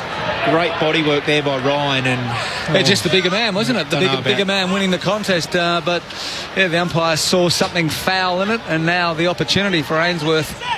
Yeah, not convinced on that call, but I'm also watching Lukosius. He did not want to handball that ball on the wing. He just wanted to kick it. Well, when you can kick like he does, I don't blame him. So a gift for Ben Ainsworth out to the right. He puts it across the face of goal. Jackson's there. Tries to juggle it. A chance for King. Jams it on the boot. It's smothered. It spills out the way of Sturt. He's tackled by Weller. There's nowhere to go. Humphreys has a go. Spills the way of Fiorini, who jams it onto the boot, and that'll work. The Suns are making plenty out of nothing inside their forward 50. And a goal late ahead of halftime here at the parade sees them lead by 23 points, the biggest lead of the match. 9-7-61 to the Dockers, 6-2-38. It's that pressure again, Tomo, isn't it, up there? They're just not letting Freo have time and space when they get the footy. They're not giving up. They're chasing. They're putting pressure on and causing that turnover. And when you can turn the ball over inside your forward 50, you're always going to be an opportunity to score. And that's a great snap around the body by Fiorini. Yeah, opportunist goal there. Great effort from the Suns this game, and dare I say it, this season could be slipping away from Freo. Yeah, their prime movers, Sarong and Brayshaw, are getting plenty of the footy through the middle, but yeah, they're just the connection to the forward half's just not happening. It's been the problem the entire season, Stephen. Darcy wins it down and straight to Fiorini. His kick was smothered. Howell gets a hand pass over the top, gathered by Miller. Hand pass again to Lemons, runs over it, goes back, and then as he gathers, is tackled by two Dockers on the logo. One Brayshaw, the other Schultz. They'll board up here on the grandstand wing. Centenary stand, the western side of the ground at Norwood. Darcy won it down. Fiorini's able to gather. Gets a kick that spirals its way towards right half forward, but Brendan Cox is back there to mark for the Dockers. Moves it back inboard. Here's Clark, the former cap. Brayshaw led up the middle. That was ignored. Clark will go and find Walker. Still inside his defensive 50. Shy of centre half back. Not a great kick, bounce in front of Young. Breaks the tackle of Fiorini. Young for the Dockers. Spears it up the middle. Had too much on it. And Collins, a former Docker, able to mark just inside his defensive 50. Out to Ellis, who marks it right half back. Still the Suns, they've got control. 9-7 plays 6-2. 31 minutes gone in the second. Closing in on half-time as the floodlights start to take over here at the parade. Short to Noah Anderson, who's getting plenty of advice to kick it long down the wing, but a great diving effort as it's smothered by Schultz. He offers chase on Anderson, who drives it further towards 50. Setting himself underneath Young. Great mark. Yeah, the challenges will be coming from the other way, and he takes it in front of Rao, kicks into the middle of the ground. It's a poor kick, and McPherson takes the intercepting mark for the Suns. He's got options short if he wants to entertain them, or longer, deeper in the searching direction of King, who sets himself. It clears to the back. Holman's trying to race after it. Marvio Chol has it. It's stripped of him. And the hand pass from Darcy doesn't clear the congestion. Ellis is over the footy, but it's Young for a second occasion. Kicks around his body, up to the wing. Amos and Mac Andrews in a tangle. It clears the two, and a chance of the Dockers. Racing onto it, here's Sturt. He takes the bounce. There's three Suns in pursuit. He still goes Sturt. Ugly kick inside forward 50. Turns away from Collins. Back there, Weller mops up. They've dodged that through continued pressure, the Suns, and Sturt knew he should have done better. And that is half-time here at Norwood with Gold Coast 9-7-61 to Fremantle 6-2-38. A 23-point lead at the break after Gold Coast led by 10 at quarter time. The goal kickers for the Gold Coast Suns, David Swallows got 3. And then singles to Marvio Chol, Nick Holman, Jack Lukosius, Bailey Humphrey and Ben King. While for Fremantle, Michael Walters has 2. Lockie Schultz, Luke Jackson and Giant Amos, the other goal kickers for the Fremantle Dockers, who have had a couple of opportunities themselves in that quarter. I mentioned mirror images, spurning a couple of chances just like Gold Coast have done throughout the game. Fremantle, they've make their way off the ground. The coaches come out to meet them, Justin Longmuir, as they head off. He's not waiting to see them in the rooms, and he'll lead them off. Fremantle Dockers knowing there is so much riding on them, and their fans sitting to the left of our broadcast position try to give them a bit of a cheer to lift their spirits. And Gold Coast will go to where their cheer squad are, at the Sir Edwin T. Smith Pavilion, to the right of our broadcast position here, the parade end of Norwood Oval. And they'll get an almighty cheer from those in red and gold that have made the trip to South Australia for this game. 9-7-61 Gold Coast, 6-2-38 the Fremantle Dockers. What have you made of things?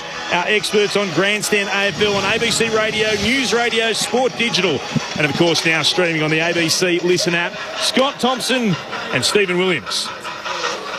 Well, Tomo, it's I must admit I thought Freo would bounce back today after the year that they had last year and the position that they were in, but Gold Coast have been outstanding. The way that they've used the footy, the pressure they put on Freo, if not for 9-7, probably should be more like, probably 13 goal rather than 9, and that may come back to haunt them in the second half, who knows, but they've clearly been the better side, led by probably Jack Lukosius across that half forward, middle of the ground when he gets the ball. His ability to hit targets, pump the ball inside of 50 has been outstanding. Weller off the half-back line has been one of their great players also. We've seen Swallow kick 3 goals in the first half, so they've had some great players, and they've surprised everybody the way that they played and just used the ball really well. Disposal efficiency 76%, so he'd be pretty happy with that. But I think Stewie Dew would go in there, and what he'd be most pleased with was the ability to put pressure on Freo and force that turnover. Absolutely, and when they do turn the ball over and go back into that offensive transition, they've looked best when they've been able to lower the eyes. We've touched on the fact they've hit that short lead-up play, and when they go inside 50 and lower the eyes and hit their target, their efficiency is so much better than when they've been slow and they've gone long and deep and allowed the likes of Ryan, Pearce and Cox to fly at the ball deep in the 50. And, we've touched on Lukosius. He's had 14 possessions for 11 score involvements, and we've spoken about his kick, so that again tells us how dangerous he is and why they want the ball in his hands going inside forward 50 or having shots on goal. Yeah, nice. He's kicked the 1-3. We put the Mozzer on him when we said put it in the book earlier, but we know how beautiful a kick he is, and their prime movers now are starting to get on top. Lukosius forward of the ball through the middle of the ground. Miller and Anderson are starting to get on top as well, and we've touched on Weller, the opportunities that he's had coming out of the back half with his ball use. And Ellis has been really good too. His ability to get into a position to, when they're bringing the ball out of the back half, just if there's nothing to kick to, he seems to be able to get himself loose, get that short kick and just settle things down a little bit. So just a good experienced inclusion into their side this week. Yeah. And then through the middle of the ground, when Freo have gone forward, it's looked a lot harder for them. You've touched on the fact that Gold Coast pressure's been pretty good, but the only thing that's keeping in the game is their ability to execute in front of the goals. and that's where the Gold Coast in the second half could really up that side of their game. If they had have kicked straight in the first half, the scoreboard could look a whole lot different. But we'd be expecting some sort of lift from Freo. Justin Longmire would be really disappointed with the way his side has played this first 5 games of the season, and as we talked about at the start of the game, Clint, they're teetering, aren't they? They haven't played the good sides yet, and if they can't win this game today, it's only going to get harder for them. Is that D-Day? 1-4, Yep. side that won a final last year, lost in the semi-final. It would be hard to make up ground, chase the rest of the season, you imagine. D-Day is a very, very good way to describe it, because that's what it is. Going into this season, you should never do this, but we all do in the media do. You look and you go, if you think you're a top 5 team this year, Fremantle, if you think you're a top 4, top 5 team, you have to be 5 and zip from where the other teams have been. Exactly right. When you looked at their start, if you were a Freo supporter, you'd be going, yeah, tick, tick, tick, tick, tick. We should be off to a flyer. But maybe the players thought the same thing and just took it a little bit easy, and they're really suffering now. There is an odd disconnection at times between their midfield and how they put the ball inside forward 50. And they know it, and everyone knows it, and yet they don't seem to be able to solve that problem. Ball's either going way too high, they're delivered poorly, or they don't go to the player in the best position. I mean, look, players like Schultz, you would normally bank on him to kick that second goal 99 times out of 100. But they're the things that sort of stand out as opposed to the actual delivery that's the issue. And I don't know why it's not working, but the disconnect has been there since the first round. They are trying to move it a little bit quicker than we've seen. Certainly you would have seen against Adelaide. They are working on that. But I'm not sure how they improve the ability to dominate in the ruck, to actually win the contested ball more often, and then do something with it when they're going inside 50. It's almost the last kick. The ball's there's a lot of shallow 50 entries rather than getting the ball in really long into that. When we see Lukosius get the ball, he almost hits the top of the goal square with a kick to advantage, whereas Freo's are probably 30 or 40 metres out, and when Gold Coast win the ball there, the turnover really hurts you on the way out. Yeah, it's a tricky one, and is it a case of that last piece, the decision-making, or is it the lack of chemistry in the forward 50 and making it easier for the guy coming through the middle of the ground with the ball carrier to execute the right decision? We've seen Jackson come into the team. We touched on the fact that his first handful of games haven't been probably what he expects of himself or what the club expect. He's been better today, better below his knees. He has gone forward and kicked a goal today. If it wasn't for Walters, the scoreboard again could look a bit different. He's kicked the 2 goals himself and had 2 goal assists. We know the experience he brings, but yeah, there's definitely a breakdown with that mid-forward connection at the moment for Freo. Our experts, Scott Thompson and Stephen Williams, Clint Wilden alongside Matt Clinch in commentary. It's half-time here. The Gold Coast Suns been impressive to the main break. They lead 9-7-61 to Fremantle's 6-2-38. Just, of course, a reminder that Gather Round continues later this evening. We'll be off to Adelaide Oval for the Tigers and the Swans. And there is another game here at Norwood on Sunday. If you're around and about and listening throughout Adelaide and you get a chance, come on down. It's been tremendous. The view is terrific wherever you are around the ground, and there is something particularly appealing about the smell of barbecue that just wafts by every now and again when you're sitting watching the footy. It is a bit rustic, but it's been brilliant. 9-7-61 the Suns, Fremantle 6-2-38. Let's pause wherever you're listening on ABC Radio, News Radio, Sport Digital, and of course streaming on the ABC Listen app.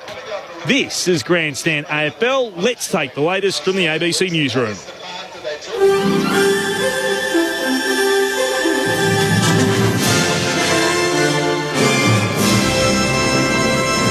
ABC News with Glenn Lauder. The Bureau of Meteorology says severe weather associated in the Northern Territory with tropical cyclone Elsa will clear quickly. The system's expected to cross into the Territory overnight, bringing heavy rain and potentially damaging winds to southwest and southern parts. Senior meteorologist Sally Cutter says the low is moving quite quickly and says most southern parts of the NT will be fairly clear by late Saturday evening. There might be a little bit left out in the far eastern parts of the Simpson district, but generally we're going to see clear conditions overnight on Saturday night, and then Sunday we're looking at a cool day with some reasonable southeasterly winds. Constitutional experts appearing before a parliamentary inquiry have sought to dismiss fears the Indigenous voice to Parliament could lead to High Court challenges. Here's political reporter Stephanie Dalzell. The voice to Parliament's ability to advise executive government, which includes ministers and the public service, has been a sticking point for some constitutional experts who argue it would hinder government decision-making by creating an avenue for High Court challenges if the voice wasn't properly consulted. However, constitutional lawyer Brett Walker has dismissed that. Somehow jamming the courts from here to kingdom come as a result of this enactment is really too silly for words. The two chairs of the Uluru Dialogue have defended the need for the voice to speak directly to senior bureaucrats, arguing they are making critical government decisions. A New South Wales paramedic's being remembered after being fatally stabbed in a fast food car park in Sydney's southwest. As reporter Leah Harris explains, a man's in custody, although charges are yet to be laid. He was a 29-year-old father who had been a paramedic for about a year. Police did arrest a 21-year-old man at the scene. Police do have a lot of evidence to go through in this case, including extensive vision from security cameras. But in the meantime, they are appealing for the public's help to gather some evidence and to piece together what happened in the lead up to this incident. They're appealing for anyone who may have seen this man driving around in a small blue Honda Jazz in the lead up to 5:30 this morning around the Campbelltown area to contact them. The Northern Territory government's announced plans to change its mining royalty scheme to a system that it says will attract greater investment. The NT generates hundreds of millions of dollars per year in own source revenue from mining royalties. But the industry and the CLP opposition have been critical of the current profit-based scheme, which was introduced by Labor 5 years ago.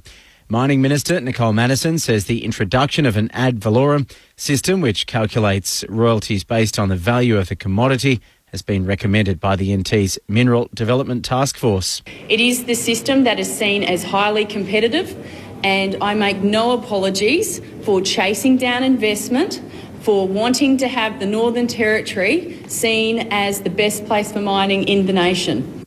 A new report shows that the representation of people with a disability on Australian screens remains critically low. Screen Australia's Seeing Ourselves report has also found that overall representation of diverse communities on TV remains below the levels in the general population. CEO of Screen Australia, Graham Mason, says while there's been progress in some areas, there is still a long way to go in others. I'm thrilled that we've got movement in all these areas, but the worst one is disability. Only about 6.6% of people on screen are shown with disability, whereas 18% of Australians identify as having some sort of disability. So clearly they're not seeing themselves, and we're not seeing those people either represented. Heading overseas now, and the FBI has arrested a 21-year-old man for allegedly leaking a swathe of intelligence documents. Jack Teixeira is an employee of the US Air Force Defence Guard in the state of Massachusetts. The documents posted range from US assessment of the war in Ukraine and North Korea. US Attorney General Merrick Garland says that authorities are investigating the man's connection to the leak at this stage. Today, the Justice Department arrested Jack Douglas Teixeira in connection with an investigation into alleged unauthorized removal, retention, and transmission of classified national defense information. Teixeira is an employee of the United States Air Force National Guard. And the governing body of women's tennis will resume operations in China, reversing a decision taken due to concerns for the safety of former doubles number one Peng Shuai. The WTA says after 16 months of sustained efforts, the situation's shown no sign of changing. You've been listening to the latest from ABC News. Hello, I'm Patrick Stack, and if you like great stories and you enjoy sport, then I reckon you need ABC Sport Daily in your life. People will watch Weird, 100%. If Roman Reigns was to fight John Jones tomorrow, a whole lot of people would watch it. The Ben comes to the NBA at 25, I hardly had a sense of my name.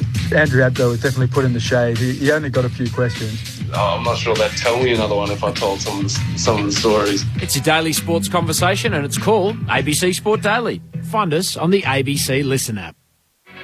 You're listening to the AFL Gather Round. Grandstand AFL. On radio. ABC Sport Digital. And now streaming every match on the ABC Listen app. Picking duties from the Suns into the right back corner through McPherson. Oh, Sonny Waters gets in front of Andrew. He wins it. Stabs the pass back inside to Schultz. There's a touch of deja vu about that. So Lockie Schultz after receiving the pass from Michael Walters, and Schultz Kicks the goal. It's a mirror image of what the Dockers did in the opening serve. Darcy in front position, got hands to it. Couldn't hang on to the mark. It spills back the way of Holman. He can't take it cleanly first time. Now he can. Jams it onto the boot and puts it through. Extends the Gold Coast Suns lead. Eastern side of the ground into Toot Mill. Along towards ball forward at Humphrey. Great fly. Comes down with an impressive one-handed mark. And he'll shoot in the left forward pocket from about 35 metres out.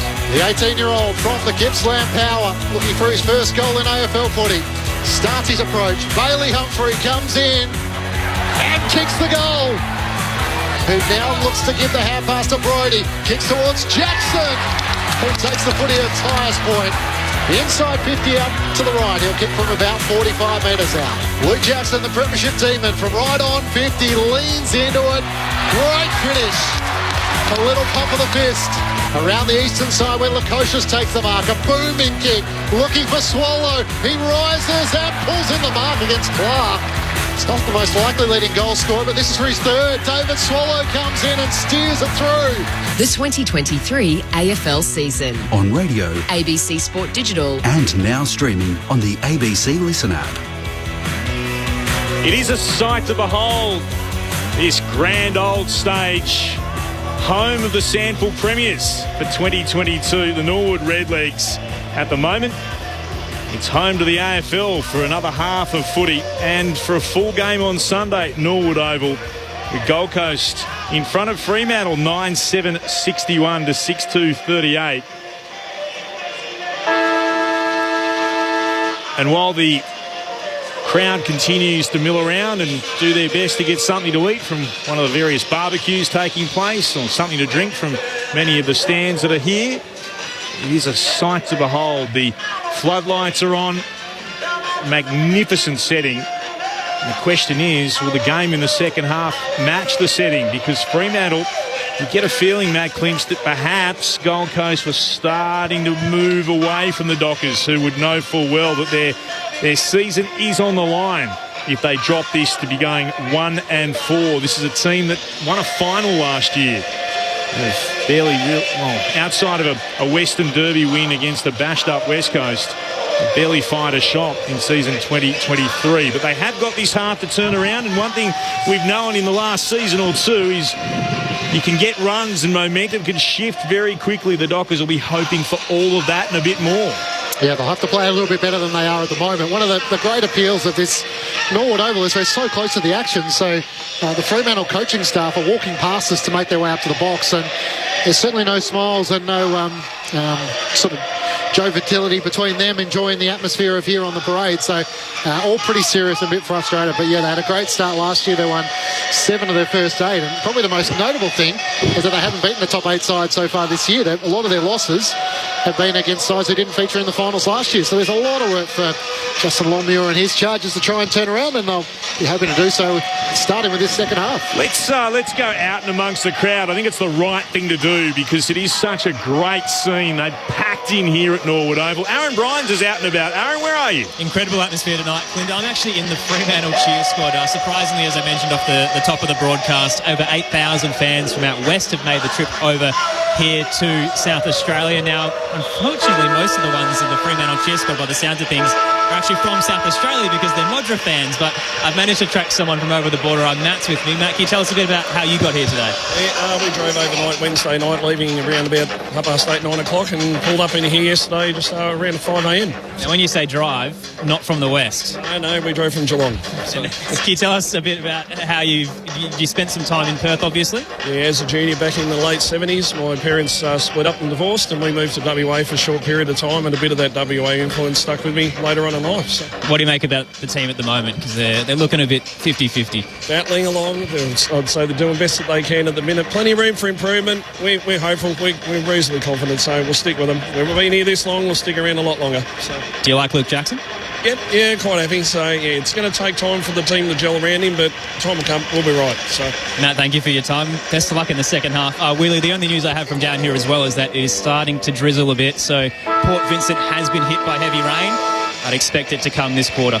We did notice it get a lot cooler. Thank you, Aaron. Good work downstairs. A Fremantle supporter from Geelong, where, to be honest, Fremantle probably had their greatest ever victory when they beat the Cats after being sent down to the Cattery when everything was against them, and they were able to fight their way through on the way to their 2013 grand final appearance against Hawthorn. So maybe there's a little touch there as well.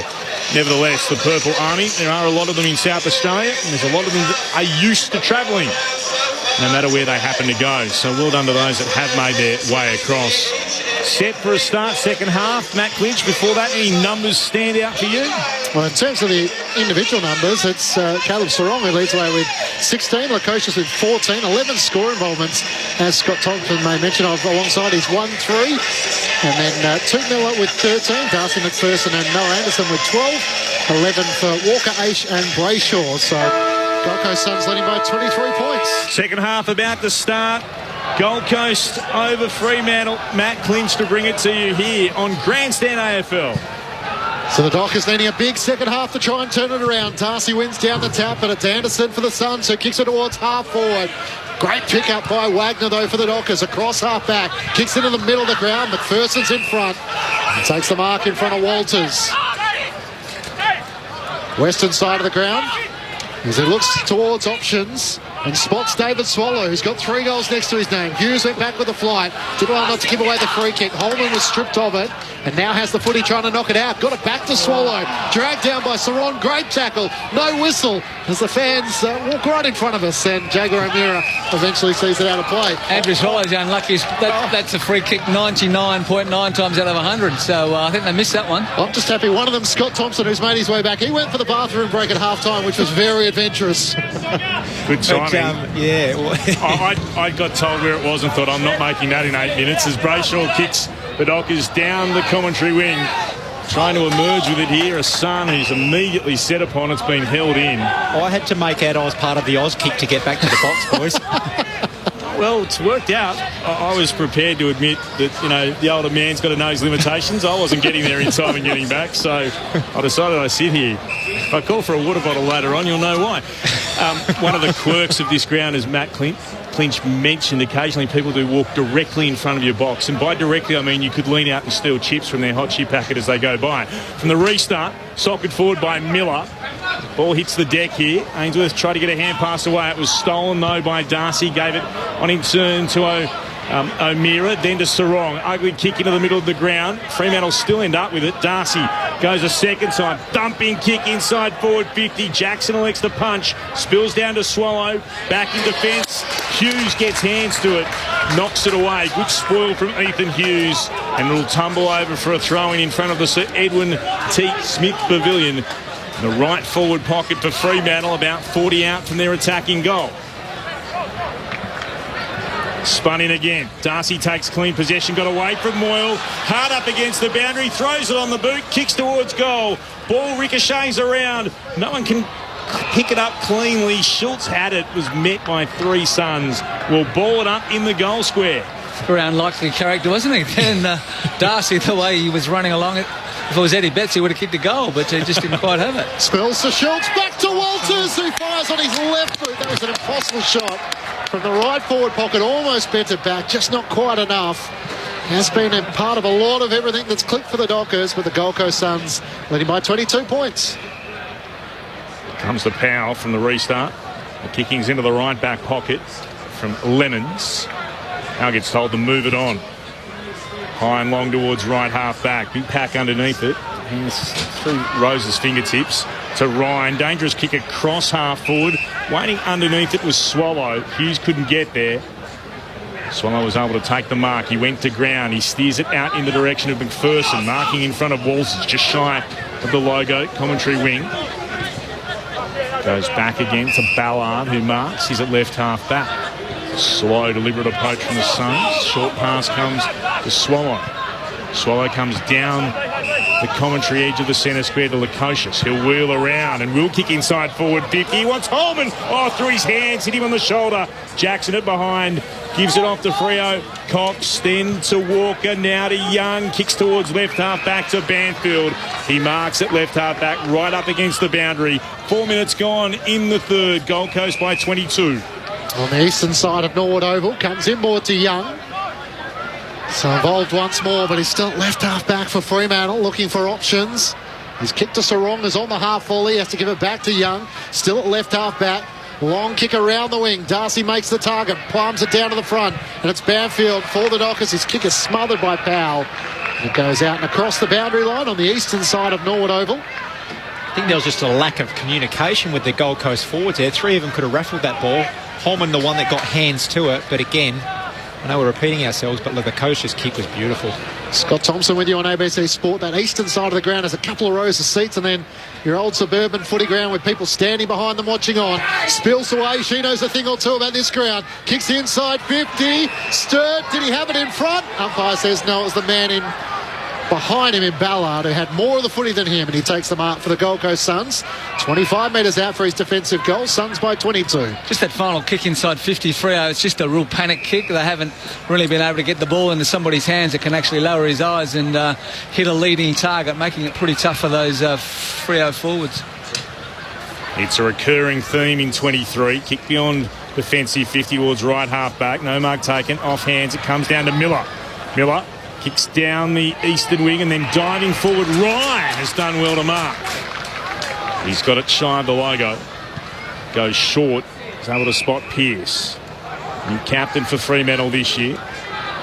Boots on the outer edge of the centre square. Running by Young. Receives the hand pass. Puts it in the direction of Jackson, who's up and marking.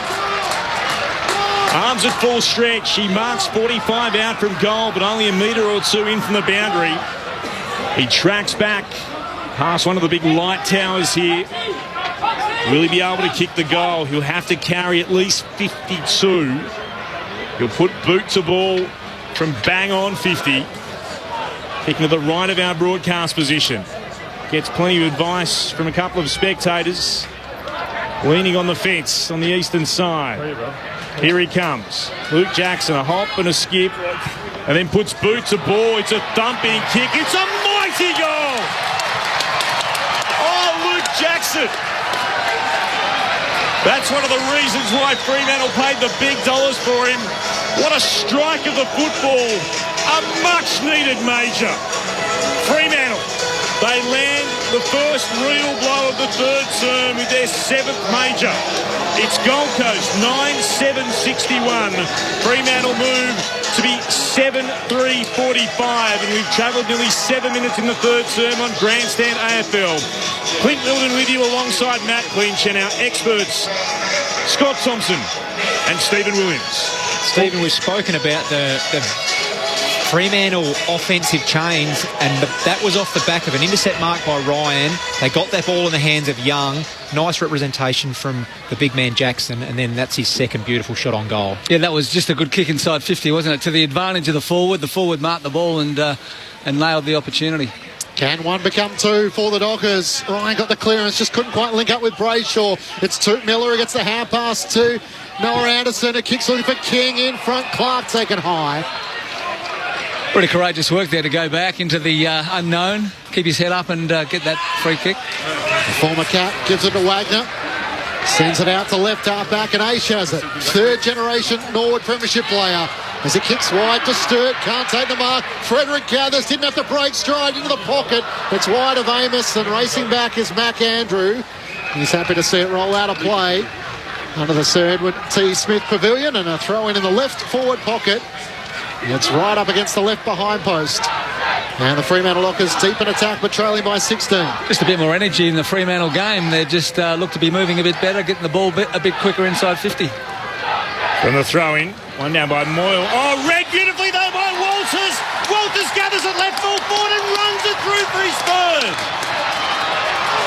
He's everywhere you want him to be as a Fremantle fan, Michael Walters. And what a beginning to this third term for the Dockers. They breathe life into this game and perhaps into their season. Two straight to begin the third. They're 8-3-51. Trailing the Gold Coast 9-7-61. 9 minutes gone in the third term at Norwood Oval on Grandstand AFL. Yeah, just he got goal side of his opponent, didn't he? Just had the goals in front of him, and I think it was the actual Gold Coast ruckman that got his hand on the ball and was beautifully read by Walters, and 3 goals, a couple of assists after a disappointing probably start to the year. He's got himself back into a bit of form. Yeah, it's surprising to see a small forward of his ability to get that much separation in a forward 50 stoppage. And they had the 9 disposals and the 2 behinds. Michael Walters against Adelaide last week. He's playing a pivotal role here, trying to work them back in.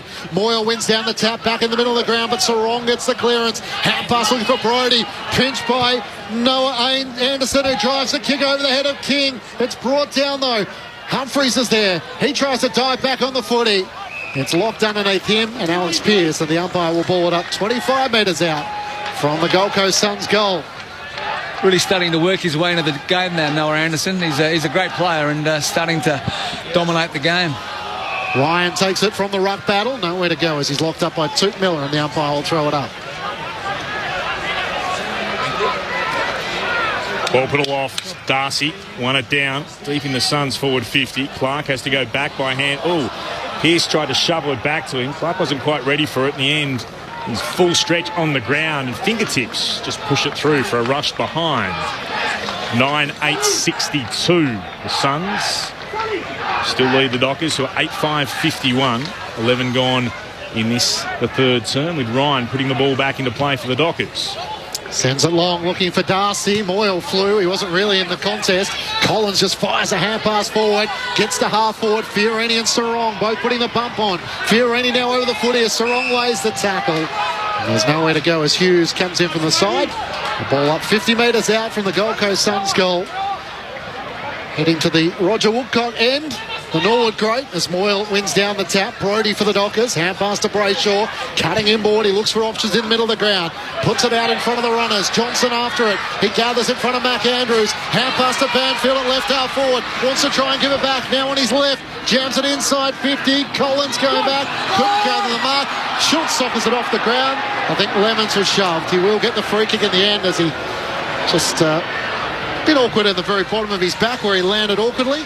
And Sean Lemons will take the free kick 30 metres out from his defensive goal. He goes back to Collins on the half volley. He then puts it out of play in the left back pocket. It might be deliberate. It's just a very poor kick. Ballard was there. Lazy kick, wasn't it? Just didn't take a step, just off one step, laid back and just slewed off the side of the boot. It's to be thrown in. 45 out from Freo's attacking goal to the right of our broadcast position. Darcy front position. Won it down. Kieran kick was smothered by Brayshaw. I'll get it a second time here as Rao puts boot the ball for the Suns. Works it into the middle of the ground and finds Lukosius. Lukosius kicks around Aish. Finds Ellis, who marks just shy of the attacking point of the centre square at right half forward. Running by Weller. Bursts through. Received the hand pass. Stabs it to King, who got away from his opponent in Clark on that contest. And he marks 45 or slightly better than that, 45-degree angle to the right-hand side. He'll put boot to ball from 45 out. Almost a difference in the game, Tomo, the ability of Gold Coast to get the ball into the hands of guys that can kick the footy inside 50. We saw Weller, we've seen Lukosius a number of times. They just put it to the advantage of their forwards and opportunity for King just to settle the nerves of Gold Coast. Already with 1 goal tonight. King's shot is on its way. It looks all right. It sails through. He's got his second. And he gets Gold Coast's first of the term after Fremantle kicked the opening 2 quarters of the opening 2 goals of the quarter. Good work, Clint. Gold Coast 10-8-68. They lead Fremantle 8-3-51. It's a 17-point advantage to the Suns. And we've gone 13 minutes into the third. Grandstand AFL from Norwood Oval. Clint Wilton alongside Matt Clinch in commentary. Our experts, Scott Thompson and Stephen Williams. Yeah, great build up there by the Gold Coast. And then just the composure when Lukosius was to get the ball through the middle of the ground. He had absolutely nothing to go to forward of the ball. So his composure just to wait till he got numbers, hit the kick, and as you touched on, Stephen, to then get the handball receive in Weller's hands to hit the inside kick to King. The voice of Scott Thompson with you on ABC Sport. 2-time Malcolm Blight medalist, over 300 games alongside Stephen Williams. Marbiel Chol in the ruck, wins down the tap for the Suns. Onto it is Anderson, hat pass to Miller, high kick towards half forward. Holman underneath it, left it in the end for Lukosius. It's spoiled away from him. Aish tries to race after it, but not before it crosses the boundary line. And a throw in at right half forward for the Suns. 23 points was the biggest margin at half-time. The Dockers kicked the first 2 of the third quarter. Got within 10 points before the Suns answered back. Thrown back into play. Jackson and Chol spoiled down to the front. Sarong's kick right in the middle of the ground. It's a tough one for Clark, who's up for the challenge. Hand pass away to Young. Driving kick up towards the broadcast side. It's over the head of Banfield and Long. And it rolls out of play. Western side of Norwood Oval. Suns leading by 17 points. Nice week there by Jordan Clark. He's just starting to get his hands on the ball a little bit more. With his run and ability to use the footy, he's going to be an important player. Chol wins the tap, but it's down to Hughes. Hughes got just smashed by Chol as he got bumped over. Suns win the football. Anderson kicks in the direction of left half forward to Humphrey. He's been paid the mark. His first AFL goal earlier tonight. He'll put it towards full forward. King was there. Big pack flew at the back. Rosas misses. Or in fact, no, he's put it through for a goal. No real reaction from the Suns whatsoever. But he does put it through for their 11th. Just steered it through, and then there was nothing. And then finally they go to celebrate. Rosas with a goal. They've got their 11th now, the Suns. 11-8-68. Fremantle 8-3-51. And we've travelled 15 minutes into this, the third term. Our experts, Stephen Williams and Scott Thompson. Great contest inside the forward 50 then, just to get the ball to the ground and allow the little man to go to work and reward himself with the 6 points. It's amazing how quickly a small forward gets to that loose ball over the back before the defender does, and open goal, and Gold Coast are starting to reassert their authority on the game. An individual goal kicker for the Gold Coast Suns, and if it wasn't panic stations already, I think they'd be hitting the button in the Fremantle coaching box. Back in the middle, bounce favours Chol. It's not recalled, it probably should have been. Jackson lays the tackle. And still in the outer of the centre circles of Norwood Oval. Don't forget, still to come, of course, Richmond and Sydney from the Adelaide Oval. Chance for the Dockers to try and get the clearance, although there's nowhere to go for Sarong, and Matt Rao right over the top of him. Umpire for the second time will toss it up in the middle of the centre square. O'Meara tries to get the clearance. Rao's right there with him. Sarong backpedaling. Gathers for the Dockers. Kicks straight down the middle. Great kick. Spots up Sturt. He looks inside 50. Fredericks pushing goal side. He goes shorter than that. There's a good option in the end. He spots up Amos, who marks directly in front. He's 45 metres out from goal. Well done, Caleb Sarong. Yeah, great work, wasn't it? Calm and composed around the ball, and his ability just to get through a bit of traffic and hit up that short kick, which then gives Freo full face to goal when they're going inside the forward 50. And good work by Sturt too. He could have just offloaded from inside the square, but he had the poise just to lower his eyes. And now the opportunity for Amos to kick his second. There's a very slow run-up. I watched him last week. It could almost put you to sleep. Dockers fans only care if it goes straight. The teenager comes in, sets fly from 50. It's not a bad effort, but it drags right late. Just the wind drifting it across the face of goal and through for a minor score. Suns by 22 points. 17 minutes gone, third term. Just love to see him get a bit more momentum into his run. Here go the Suns beyond defensive 50. Kicks towards right half back. Lynn's got a touch on that. It's over the boundary line for a throw-in.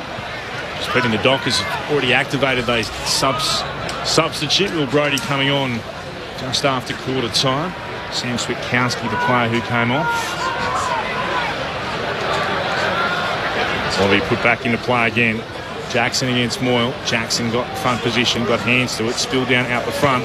Suns will bring it away through Ellis. Kicks high up into the night sky to land on the logo. Hemmings did well. Just protected the drop of the football, stuck the arms out and marked it. Handed off to Ellis. Goes on a run for the Suns, then kicks deep inside 450. Scholl got rid of his opponent and marks. And he plays on quickly and just steered it inboard, and a chance for Anderson. He's pretty much right in front. He can go back and have a shot from no more than 25, maybe 30 metres out at most, but that was unselfish from Charles. Saw the player in the better position. And something out of nothing. That kick inside 50 from Ellis wasn't to his advantage, so he's gone from a non-dominant position to move Cox out the way and take a great contested mark. And Cox is a tough defender, isn't he? So that's full marks to Marbiol. Good work. Anderson was outstanding last week. At 38 disposals and a goal in the Gold Coast loss. Looking through major tonight. Anderson's kick is missing to the left-hand side.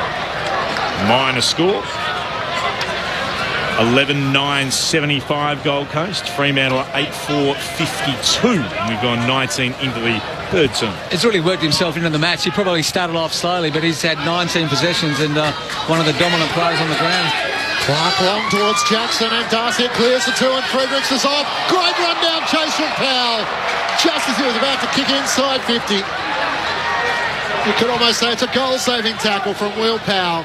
And he takes the free kick for the Gold Coast Suns and kicks laterally boundary side. And Weller takes the mark. That's just been a real hallmark of Gold Coast game. Stewie Dew would be so pleased that his players, they haven't had the greatest start to the year, but they're just really working hard, backing each other up and not giving up on the chase. Western side of Norwood Oval to Swallow and then back to Powell trying to find Toot Miller. But Ryan takes the intercepting mark between wing and half back for the Dockers. Wants to roll the dice into the middle of the ground. It's a great kick. Spots up Schultz. Hand pass to Walker. Switches it out to the Western side. It bounces in front of Hughes. He runs onto it at left half forward. Looks inside 50. Walters on the lead. He's the most dangerous avenue to goal for Fremantle this afternoon. They got there eventually inside their forward 50 with the mark to Walters, but that kick from our side of the ground here on the wing by Luke Ryan was outstanding. Pull the trigger, high risk, high reward. Now, you'd love that second kick to hit. They did get there, but I'm sure they'd still like to be a bit more efficient going inside the forward 50. It was a long way round the mountain.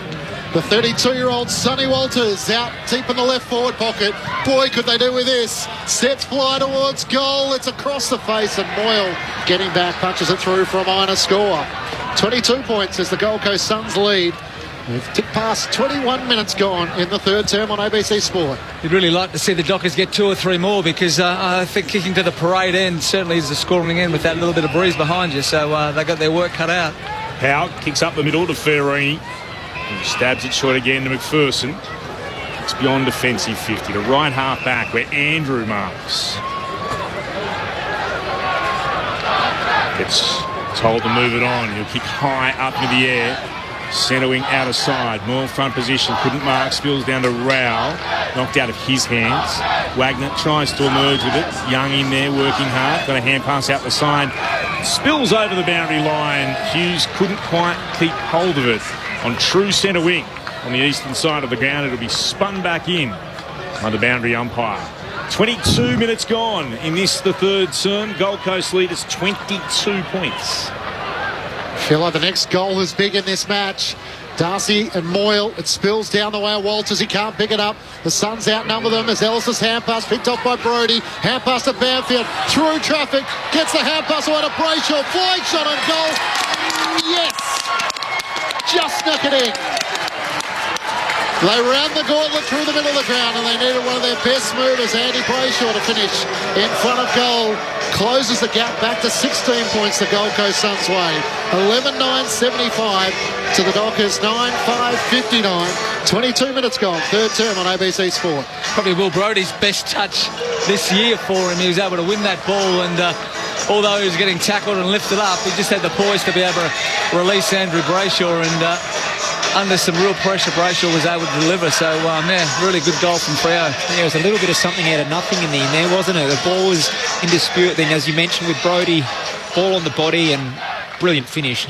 Nice dart from Brayshaw straight through. Not sure about the April Sun, the Dragon, after a Fremantle goal. You'd have thought you'd play that after a Gold Coast goal. I'm just confused by these things. Here we go again. Throwing up, Rowell at the back. Both rucks had a tap. He's tackled by Darcy. Well, you'd know all about that, as good as you are, Matt Rowell. It's a big play to land on top of you in the tackle. Darcy again palms it down. Brayshaw's out after it. The most recent goal kicker gathers from 55 out from goal. Kicks towards left, full forward. Amos not quite. Under pressure, he'll go a second time. Walters tries to dive on it, ricocheted off his body and over the boundary line for a throw-in deep in the left forward pocket. Great second effort by Amos, and I reckon he pushed Jackson out his way to get to that ball. I think you're probably right, Scott. Andrew Brayshaw really starting to get himself into the game too. He's being a dominant player this quarter. They need it, Freo. Darcy again, won it down, ball pinballs around. Looking to emerge with it there, Sarong gave it on towards Hughes. Not sure he's got anything then, no. Has he missed a lot? He has. It'll be a free kick to the Suns, who have it at right full back. So no change to that score. It sees the Dockers still in strife. The Suns lead by 16 points, 24 gone in the third. Ben Long, the former Saint, kicks it as far as he can. Lukosius and Moyle were there for the Suns. They can't get it clear. And now Powell's going to get a free kick from the back. Rather sloppy from Sean Darcy, and the Gold Coast Suns will get out of defence. And right half back kicks a long ball around the eastern side of the ground. Marbiel Chol, the target, brings it down to ground level. Fiorini with a hand pass. It was taken high. Another free kick going the way of the Gold Coast Suns' way. They lead by 16 points. As Fiorini looks for options inside 50. Onto the left boot, a piercing kick. Down low, it's on the bounce. Holman caught behind. He lays the tackle on Brennan Cox, and the umpire will throw it up. In the right forward pocket for the Gold Coast Suns. 24 minutes gone, third term on ABC Sport. Thrown aloft. Another ruck with a telling tap comes to Rao. Hands it off to Swallow, who snaps towards goal. And he'll miss to the left-hand side. Already with 3 majors tonight, looking for his 4th. They move on to be 11-10-76, the Suns. Fremantle 9-5-59. He's kicked 3 goals on 3 occasions. David Swallow never kicked more than that. The kick up to the wing for the Dockers. Frederick inboard. Banfield. This might open up in front of him. Hand pass to Schultz to the run of Walker. He burns away from Ainsworth. Gets to 50. Chips over the head of Jackson. Can Frederick get on the end of it? He tries to slap it to Jackson's advantage. Great work from Lemons. Although the kick is picked off. Play on. And the mark is taken by Johnson. It's play on. Everyone stopped. He draws an opponent. Hand pass missed Jackson. His hand pass taken by Rowell, the Suns, to Miller, and they're out of defence. They get out of trouble then, the Suns. The kick's out in the direction of Joel. He's got Cox to beat. Brennan Cox won it down to Brayshaw. Gave it back to Cox. Stabs it to Wagner. Decides to play on. Dumps it back into the left forward pocket. They come from everywhere. Walters flew without acceptances. It's a push in the Freo free kick. Oh, it is a Fremantle free kick. Powell taking the mark. They missed, got pushed out, I reckon. That's where the free kick's gone. I saw the fly, didn't see the free kick. Yeah, just sort of took him out of the contest, didn't let him fly for it. There's certainly some confusion amongst the players in the last handful of minutes. Got some sympathy for them. We spoke before about the efficiency of Freo when they go inside their forward 50 and the chemistry of players. Walker tried to do the right thing, just knock it over yourself, son. So here's Jai Amos. Slight angle to the left of centre. He kicks from 30 metres out. He steers it through. He's got his seconds. The Dockers are right back in this. The Suns' lead is down to less than 2 goals. Gold Coast by 11 points at the 27-minute mark of the third. 11-10-76 the Suns. 10-5-65 the Dockers here on Grandstand AFL on ABC Radio, ABC News Radio, Sport Digital and streaming on the ABC Listen app. Stephen, it hasn't been pretty at times throughout this quarter, but she's game on now. It is, yeah. And it was great to see. You mentioned Brandon Walker, just his pace when he got that ball. He just put the afterburners on, and as you mentioned, just needed to put it through, but went for the pass, missed his target, and Freo were lucky to get another opportunity, and they're right back in the match now. It's only 11 points. The voice of Stephen Williams, 9-time premiership player with Port Adelaide. Back in the middle of the ground. The Dockers as close as they've been for some time. Darcy wins down the tap to Brodie. Little topo towards half forward. Charging out. Brayshaw couldn't take it cleanly. Hughes lays the tackle. And Fiorini stuck on the bottom of the pack. 27 minutes gone, third term. Thrown up, Darcy and Moyle. Neither ruck get a tap onto it. Rao races onto it. Jams a kick back into the middle of the ground. Great clean pick-up by the Suns. Hand pass away to Anderson. A dribbling kick towards Ben King. He knocked it to Lukosius. Brought down by Ryan. Another chance for King as he tries to go in. Walker ran into a dead end. Umpire says holding the ball. That's a right decision as well. He tried to get around and he got caught by Lukosius. So head down, ran into one dead end and then 2. And he was gone. And Jack Lukosius, this is 45 metres out. This is a dolly for him. Oh, don't say that. But he is kicking into a little bit of a breeze. Scott Thompson has been on him.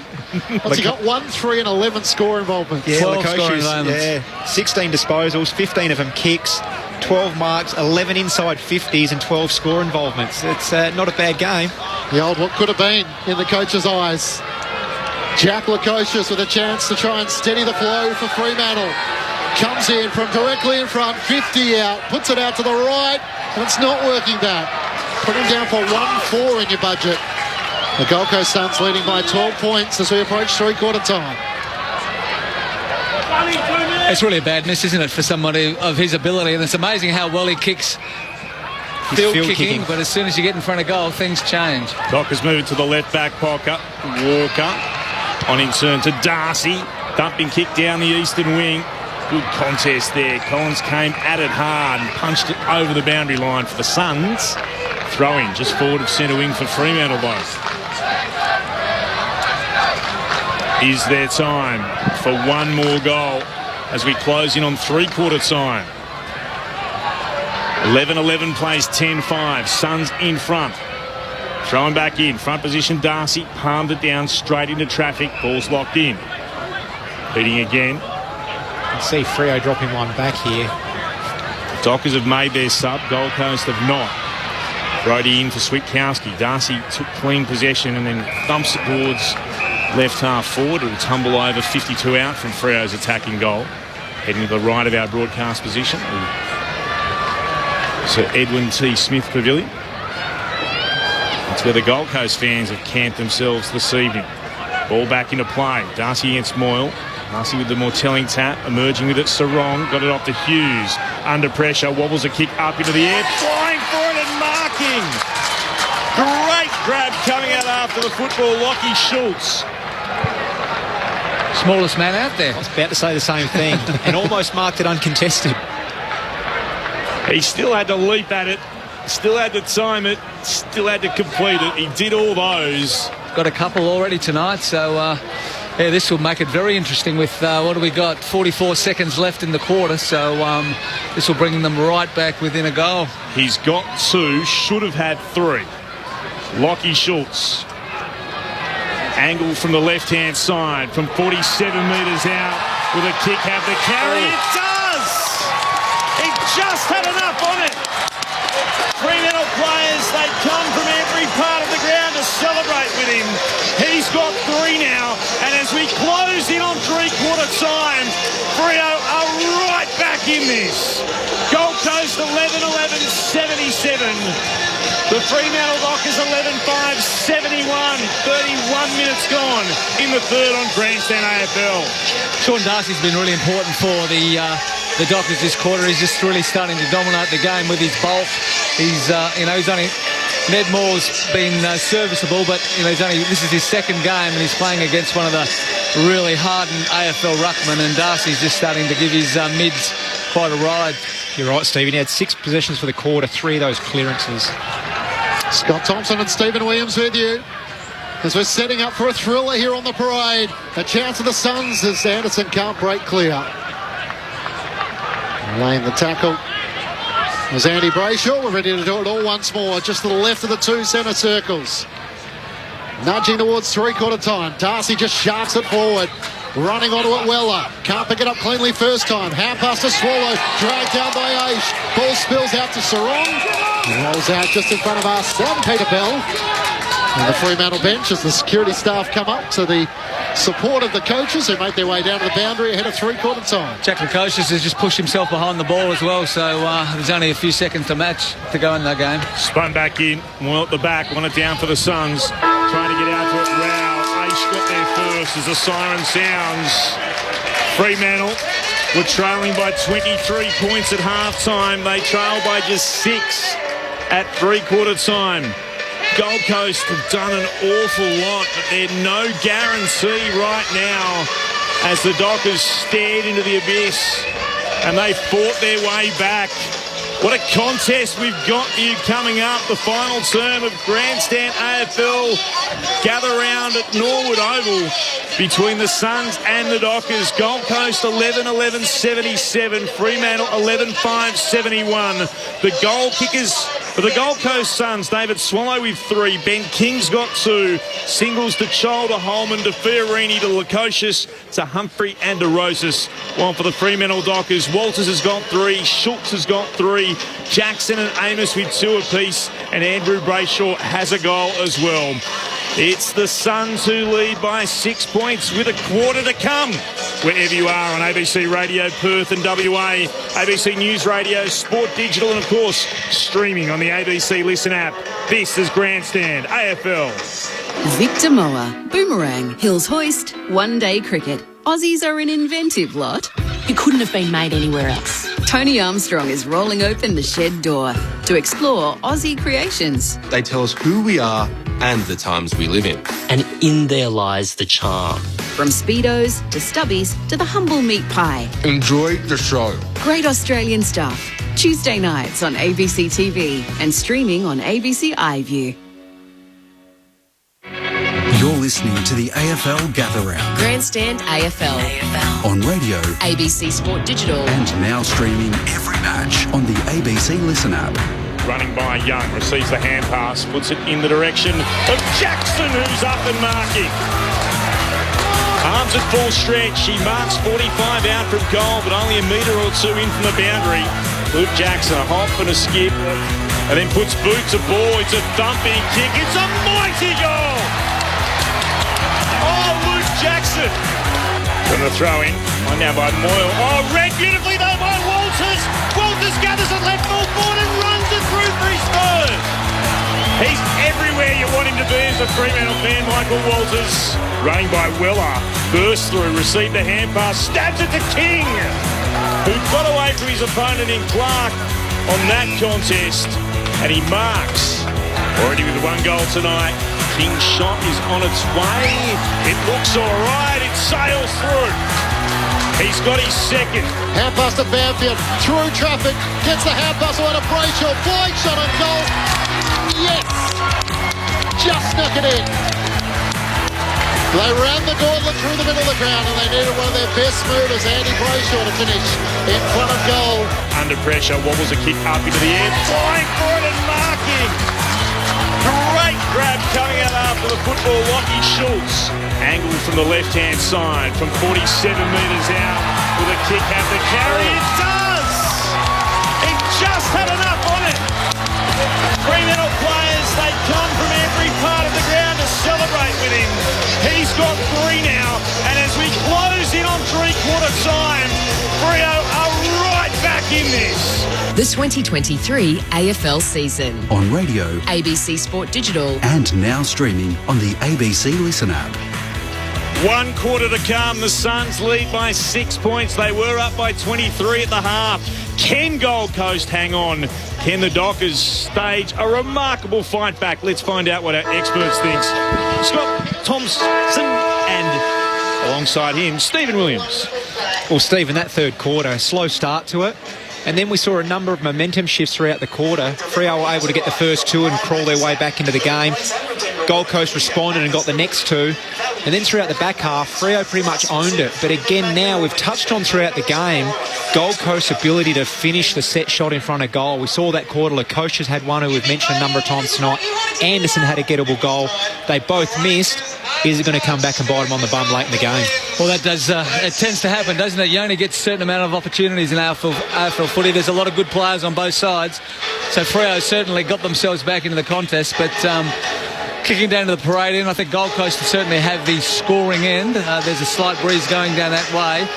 But, it's desperate for both clubs, but more so from the standpoint of Freo coming from a side that expected to play finals and perhaps contend for a premiership this year. So they need to make sure they get over the line. And Sean Darcy's the player. He's starting to take over the match. And when he's winning enough of the footy, Sarong and Brayshaw are winning a lot of it. And all of a sudden they're starting to look a bit better around the middle of the ground. So it's going to be a big effort for Ned Moyle. He's only playing his second game, so he's got to stand up and try to give the likes of Anderson, Miller, a little bit of a look at the footy. Before we get the stats, Aaron Bryan's downstairs. Clint, I believe the Suns have activated their subs, so Alex Sexton is on. Tactical decision there. It looks like Bailey Humphries is out. Hang on, Aaron, and Justin Longmuir has gone to sit down on the bench again for his final term. Clinchy? He might take up the Michael Walters role, providing the commentary down below us.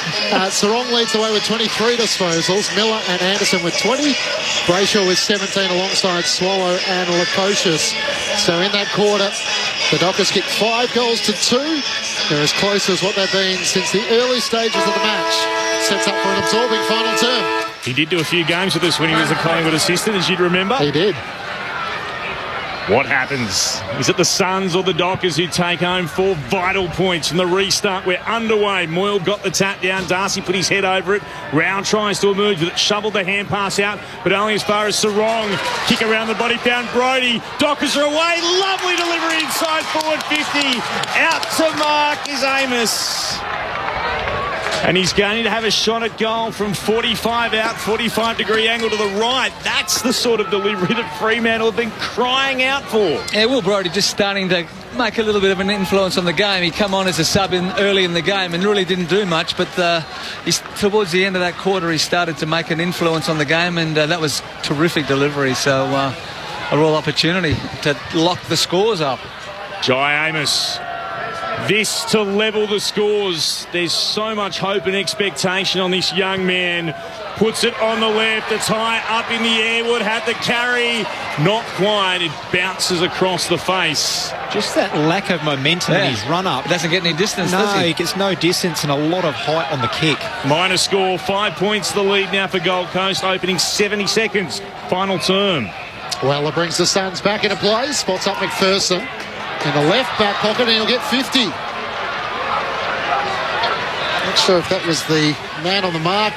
I think so. I think he just moved a little bit, but it's a harsh penalty, but not much of a 50 either. No, especially on a short ground such as Norwood is. Kicks out towards the eastern side. The target was Swallow, but Aish takes the intercepting mark for the Dockers. We'll check in with Aaron in a moment to see if the parade end is still got a slight breeze heading that way. That's the way the Gold Coast Suns are going. As Aish kicks up towards Amos, can't take the mark. Spoiled away from him. Rao and Brayshaw, they tangle over the shoulder. And Rao will take the free kick. He's kicked Miss Miller though. Coming the other way is Sturt. Miller with a hand pass into the middle of the ground. Big ball to be won. Lunging forward was Sarong. He was pushed in the back. Jeez, he milked that. He did. Waste no time with the hand pass to Brodie. Inside 50. Couldn't quite spot up Jackson. Ballard cuts in front to take the intercepting mark for the Suns. That's his one wood, isn't it, Charlie Ballard? He just reads the play, steps off his man and helps out. Did well, and he found Anderson, who has to stretch with the right arm, the drag in the mark at left half back. Puts it out towards the boundary line. Person. It's the play on. He'll kick in the direction of left half forward. No mark taken, travels over the back. Walker tried to slide onto it, couldn't. Rosas emerges with it, runs to 50 out from goal, takes a bounce, evades Clark, hand passes away from Young, gets it back again, Lukosius bounces it along the ground, trying to pick it up Fiorini, runs straight into a strong tackle. It's been held in, ball up will be the call. A couple of efforts there by Jordan Clark were outstanding to keep heat on the ball. Bit of push and shove. Ryan's a little unhappy with something that was said. He argues with Sexton. They move away from the ruck contest as Darcy palmed it down. Miller able to gather, lost possession of it. Rao bursting through, tried to steal it against his own teammate. Gathered by Anderson off the outside of the right boot. Great goal. Oh, that is quite stunning. From almost nothing, he's been able to sneak it inside the right-hand goalpost. What an absolute unbelievable goal from Noah Anderson. His first of the night, and it could be a telling blow. Gold Coast, they're 12-11-83. Fremantle 11-6-72. And we've gone all of 3.5 minutes in the final term. He doesn't have the classic kicking action, does he, Noah Anderson? But that was really well worked out, just off the outside of the boot.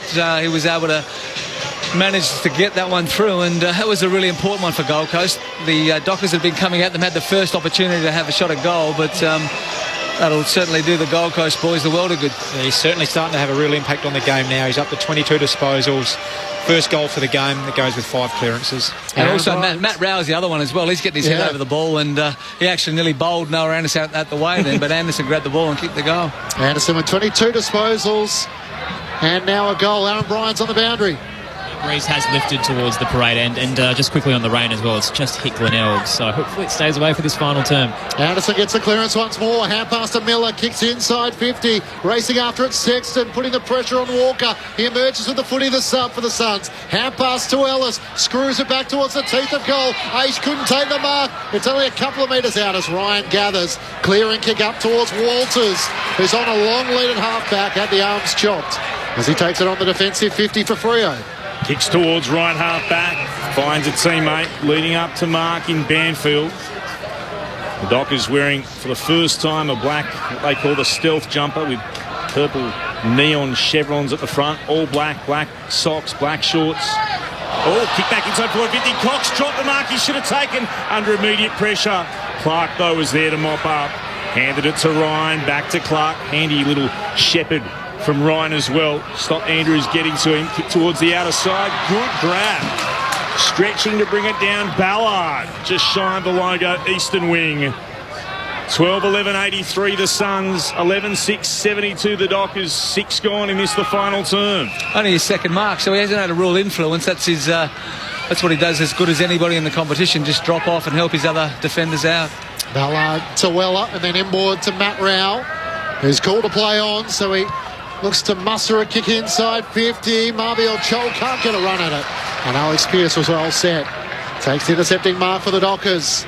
They'd like to be a bit steadier out of defence if they can be. As Pearce looks at options, is he brave enough to chip it to Cox? He marks on the defensive 50. He's got space on this western side of Norwood Oval as Hughes takes the mark and then puts it out towards Jackson, who can gather on the bounce. Left half forward, has Amos free, puts it into that direction, a bounce in front of him. He gathers, Jai Amos, hand pass over the top, into the pocket, dead end. McPherson lays the tackle, Schultz with a hand pass, and Walters is able to finish on the goal line. Jeez, they made hard work of that as Michael Walters kicks his fourth. They had 2 players on inside 50. And in the end, it took all the class of Sonny Walters to finish from a couple of metres out. Game still on. Margin cut back to 5 points the Gold Coast Suns way. 12-11-83 to the Dockers, 12-6-78. A goal apiece in this final turn. Just the importance of the ability to tackle. And Lockie Schultz never should have got out of that tackle. Then he was nailed. He should have been knocked into next week, but they let him off the hook, and Sonny Walters was in the right position. But it was Alex Pearce the kick. We haven't seen Freo do that this year, really. Take the game on, and Alex Pearce just took that kick on, and all of a sudden the whole game opened up. There were players out, and from that small kick in defence, they were able to open the ground up and finish with a really important goal.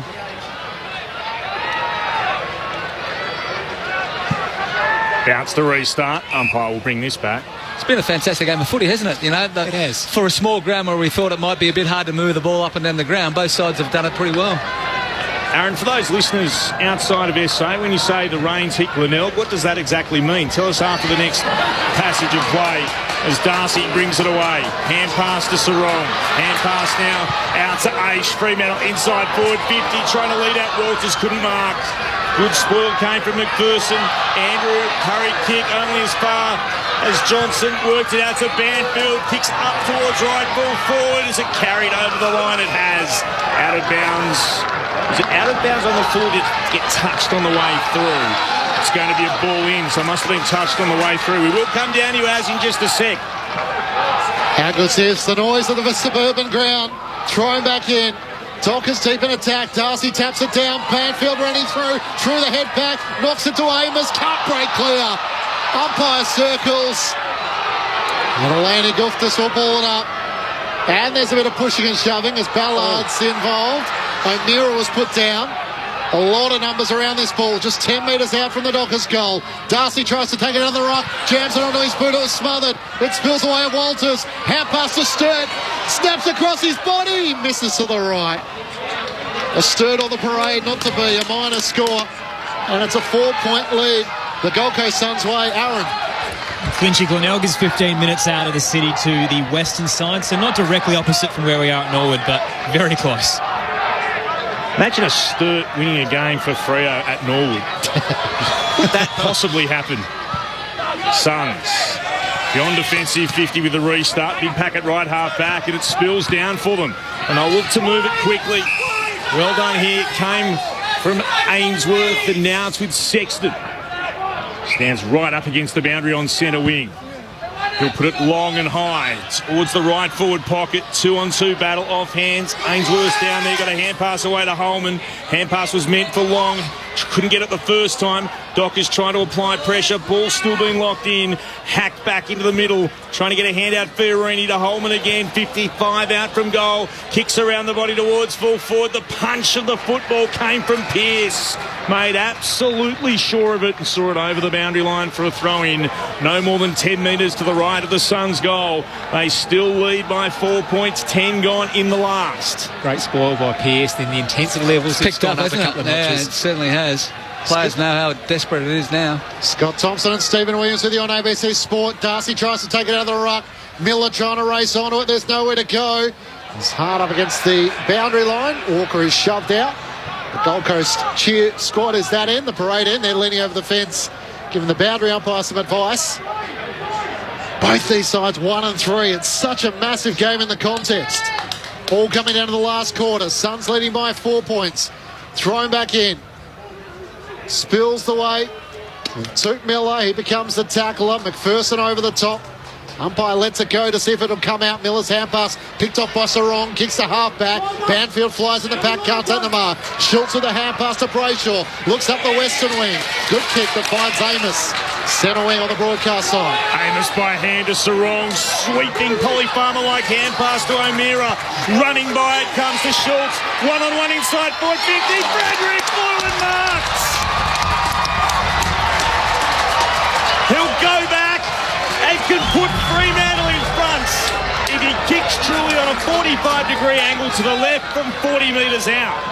That's more sorry, Tomo, you go, mate. If he kicks truly, I'm more interested in the celebration we're going to see. He has promised to put the backflip away, sadly. I'm hoping maybe he gets carried away in the moment if he kicks the goal. Is that coach's orders? No, apparently it was his. That's disappointing. Michael Frederick to give Fremantle the lead for the first time since the opening term. Misses.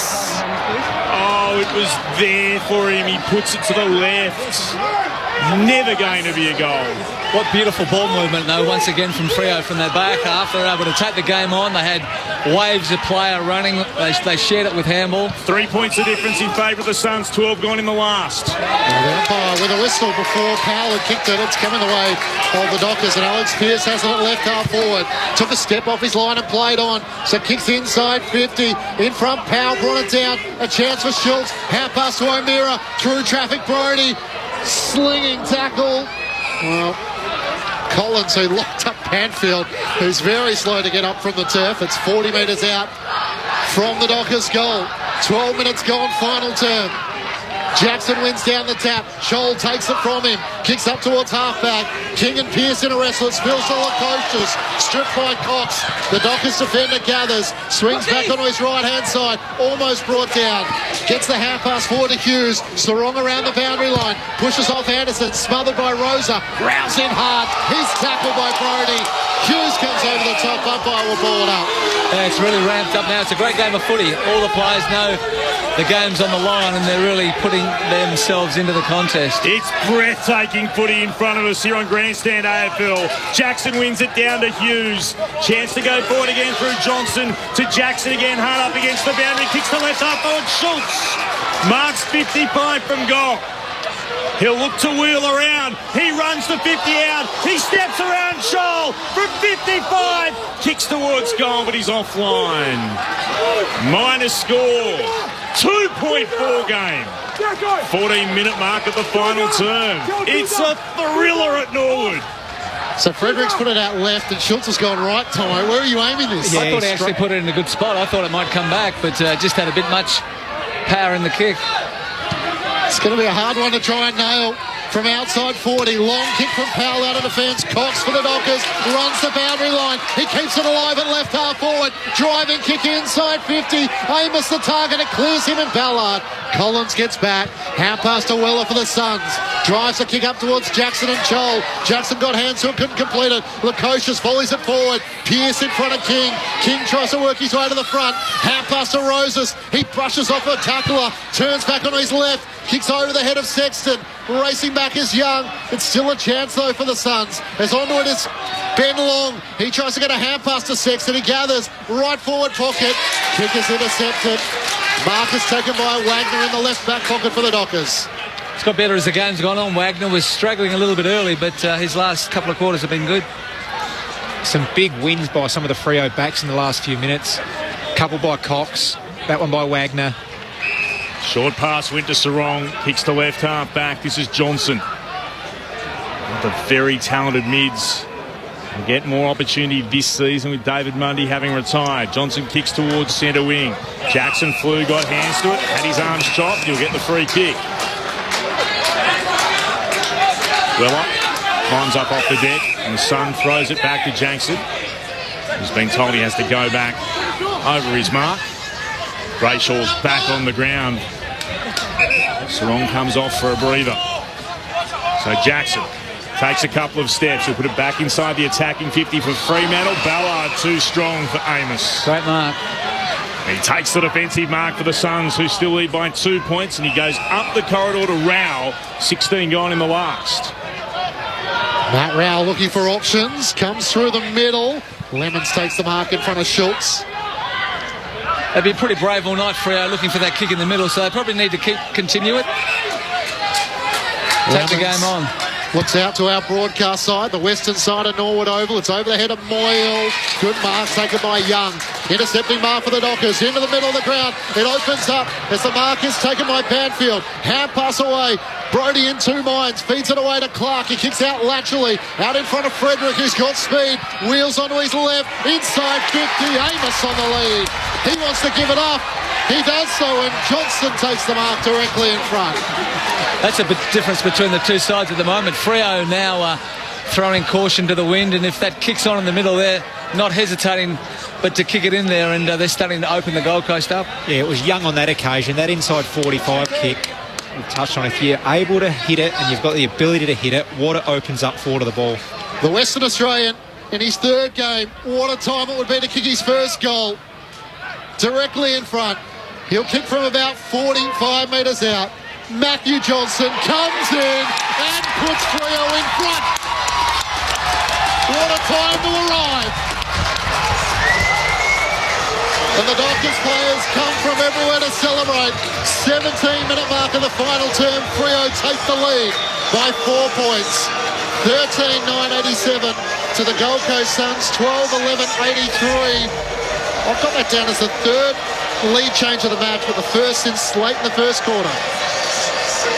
Now we're going to see what Gold Coast are made of. Freo have been kept in the match by their inaccurate kicking early, and now Freo have got their noses in front. It's up to those prime movers, Rowell, Anderson, Miller, to start to get their hands on the ball. I think what we've seen, Gold Coast have gone away from what was working so well earlier in the game. Now that comes from better pressure from Freo, but they still need to use that short game that worked so effectively early on. Now Freo become the hunted. How did Gold Coast respond?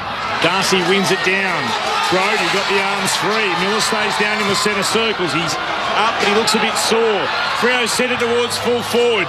No mark taken. There to be picked up by Schultz. He's tackled the ground. Ball jars out. Weller with the clearing kick for the Suns. It'll bounce towards right half back. Moyle and Darcy chase after it. Darcy gathers, decides to keep it in play. Lost it. Swallow hand pass forward. Sliding out. Brody did not gather. Gave it to O'Meara for the Dockers. Now on in turn to Young. Puts it back into the left side pocket. Up and marking. Great grab to Sturt, or Amos rather. Deep in the left forward pocket. Shy Amos. What a mark.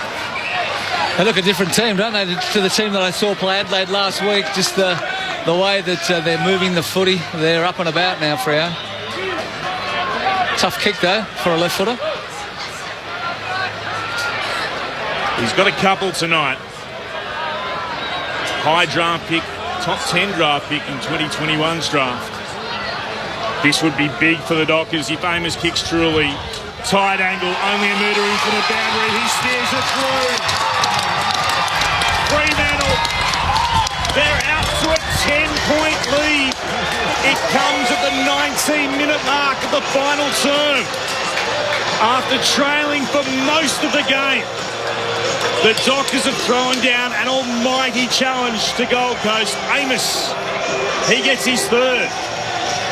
Freo by 10. Now experts Scott Thompson and Stephen Williams on Grandstand AFL.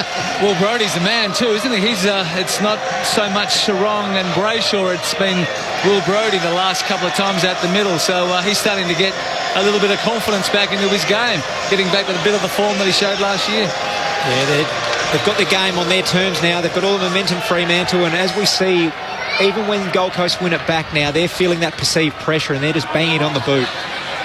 We're fortunate we're sitting next to some of the Freo fans. We had to smudge her at three-quarter time. A Dockers fan, he was confident, but more hopeful than he was. Absolutely guaranteed they'd come charging back. Brodie gets the clearance, knocks it out the way of Sarong. Beautifully links up with Johnson. Run down. Great chase by Roses. No whistle.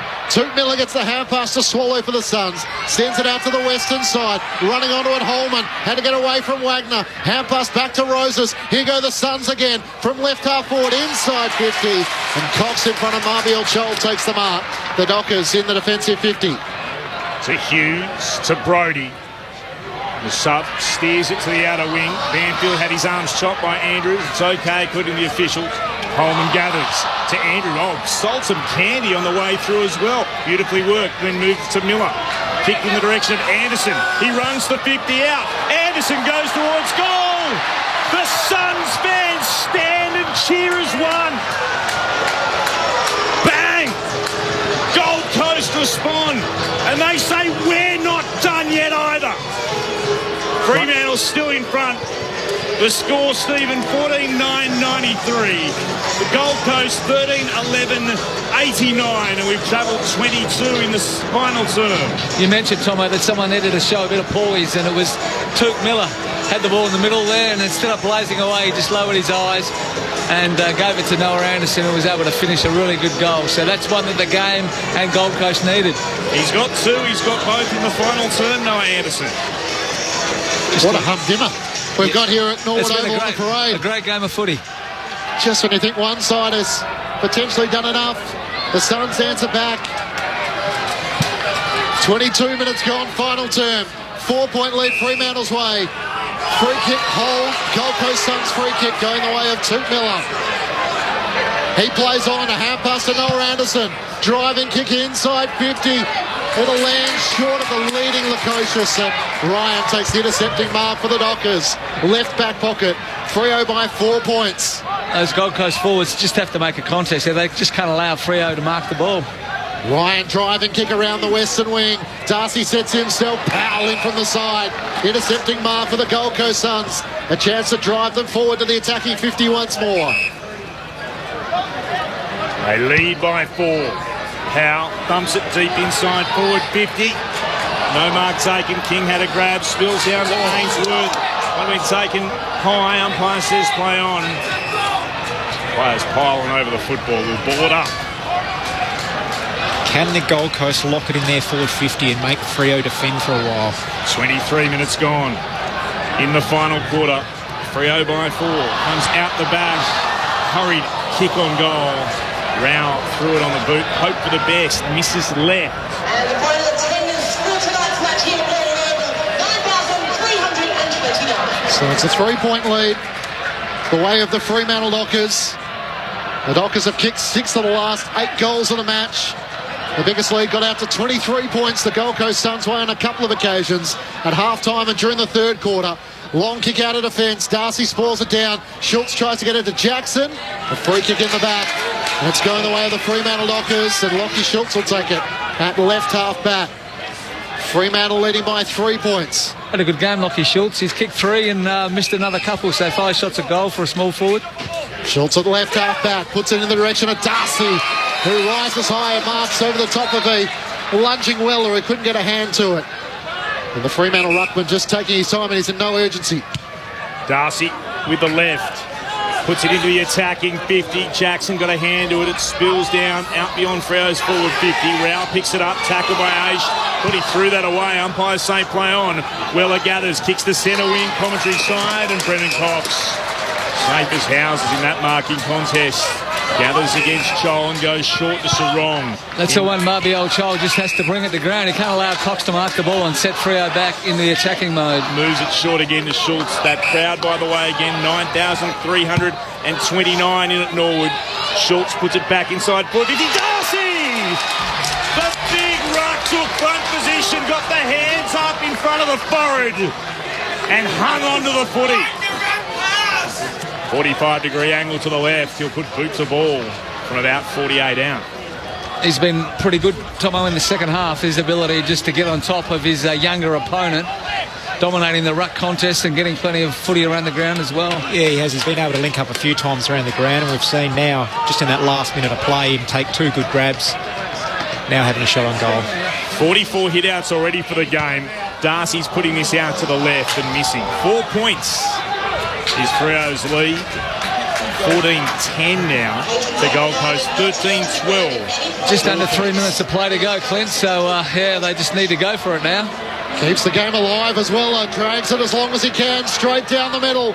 Unable to take the mark for the Suns was Collins. He jams it onto his boot. McPherson tries to knock it forward through the middle of Norwood Oval.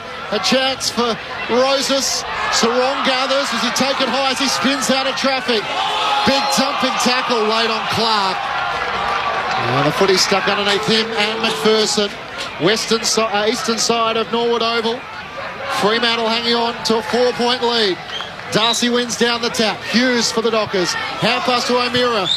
Gives it to Sarong. Kicks towards the top of the 50. Collins nudged off it. A chance for Fredericks. He's after it. Gives the hand pass away. Banfield on the left of footy. And surely now the Dockers have done enough. Banfield slaps on his left for his first of the night. And the Dockers lead by 10 points. With 7 of the last 9 goals of the match. 15-10-100 to the Gold Coast Suns. 13-12-90. 26 minutes gone, final term on ABC Sport. Caleb Sarong just keeps getting the footy. 35 he's had, so the next best in the game is 26. So he's been the dominant midfielder on the ground, and he was getting the ball when the Dockers were under the pump, and he's been one of the real driving forces now that they're starting to pull away. Yeah, he's been huge, Sarong, and you're talking footy about momentum swings throughout a game and making the most of your opportunity, and that's what Freo have done in this quarter. And, you know, Gold Coast earlier in the game had a lot of opportunity that they missed out on. Freo back to their equal game high lead of 10 points.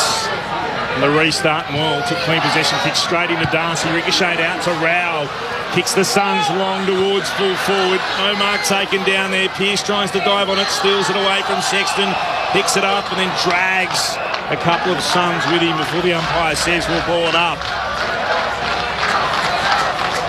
In the right forward pocket for Gold Coast, who surely need a major right now to stay in this contest. Moyle won it down, it went to Walker. He's tackled. Suns and their fans camp behind the goal at the parade end, appealing for holding the ball. Those in green say no.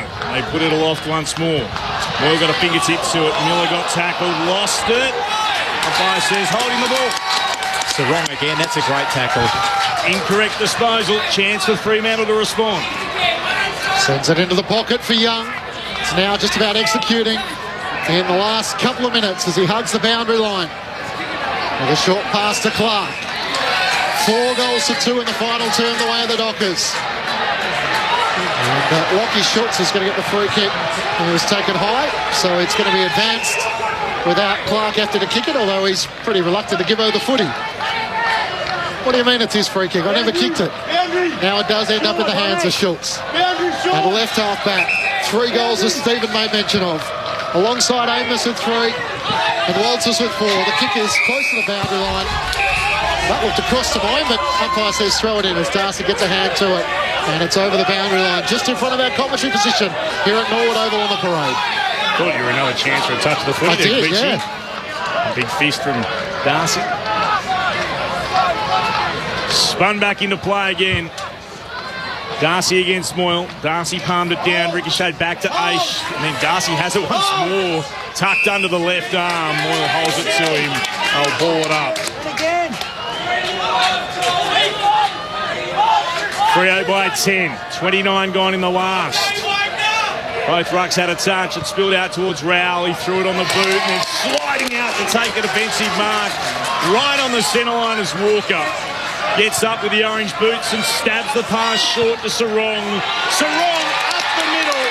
The lead is honoured. Beautiful kick and a chance for Sturt to go back and put the icing on the cake for Fremantle. They've just been better, haven't they, in the last quarter with their execution going forward. Their connection that has been missing all year, all of a sudden. It's amazing how quickly it can turn around. Players get a little bit of confidence. They start to hit targets inside forward 50 and the scoreboard starts to tick over. His first game of the season. Sam Sturt hasn't played since round 4. 21. Sam Sturt for the icing on the cake. Not with that. It's a shocking kick out to the right. Fremantle, they're back in black. The Dockers win 15-10-100 to Gold Coast 13-12-90. Victory in Norwood for Fremantle as they keep their season alive. We are the Freo Dockers. Freo, ready to go. Get a real hot and down. Oh, Freo, but the only one. We are the Freo Dockers. We're the mighty Freo Dockers. We're gonna roll on and we'll rock 'em. We're gonna send them to the bottom. And if they get up, we'll do it again. Dockers stop and nothing. Freo, way to go. Get a real hot, send him down below. Oh, Freo, we're the only one. We are the Freo Dockers. Freo, way to go. Get a real hot, send him down below.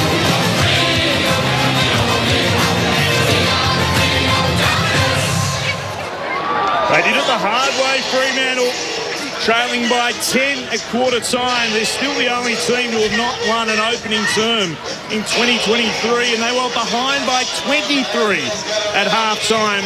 They fought back the trail by just 6 at the final change. And as Matt Clinch told you before, they kicked 7 of the final 9 goals of the game to win by 10. 15-10-100 to Gold Coast 13-12-90. Their second win of the year. It keeps them alive this season. The goal kickers for Fremantle, Michael Walters. Sonny shone again in a nighttime fixture. 4 goals to him, 3 to Lockie Schultz, 3 to Jai Amos, 2 to Jackson, singles to Johnson, to Banfield and to Brayshaw.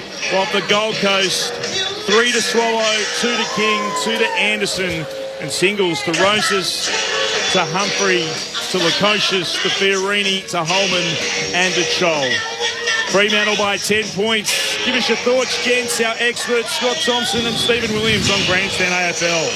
Oh, Tomo, it was like a game of 2 halves, wasn't it? The Gold Coast were dominant, as you mentioned, just towards the end of the game there. They had the opportunity to probably be 4 or 5 more in front, and then you probably don't see the Fremantle comeback. But full credit to Freo. They were able to get their act together. They were able to start to move the ball. They were able to get a bit of confidence with the way that they connect with their forward half, and with Sarong, Darcy, Brayshaw starting to really control the game.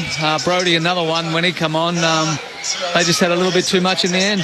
Yeah, Gold Coast. If I was Stuart Geo, I'd be very disappointed dropping that game.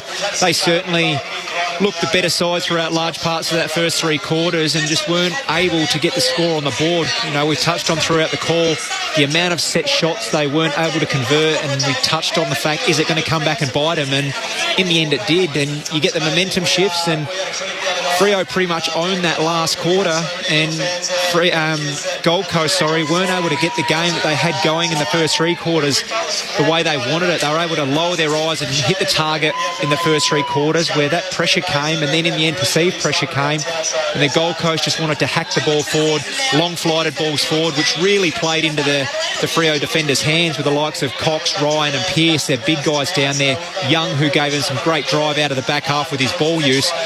And Freo were able to play the majority of that last quarter in their forward half, which then enabled them to hit the scoreboard. And, great win for Freo, well done to Freo, but throughout the majority of the game, the Gold Coast looked the better side, but not on the scoreboard at the end.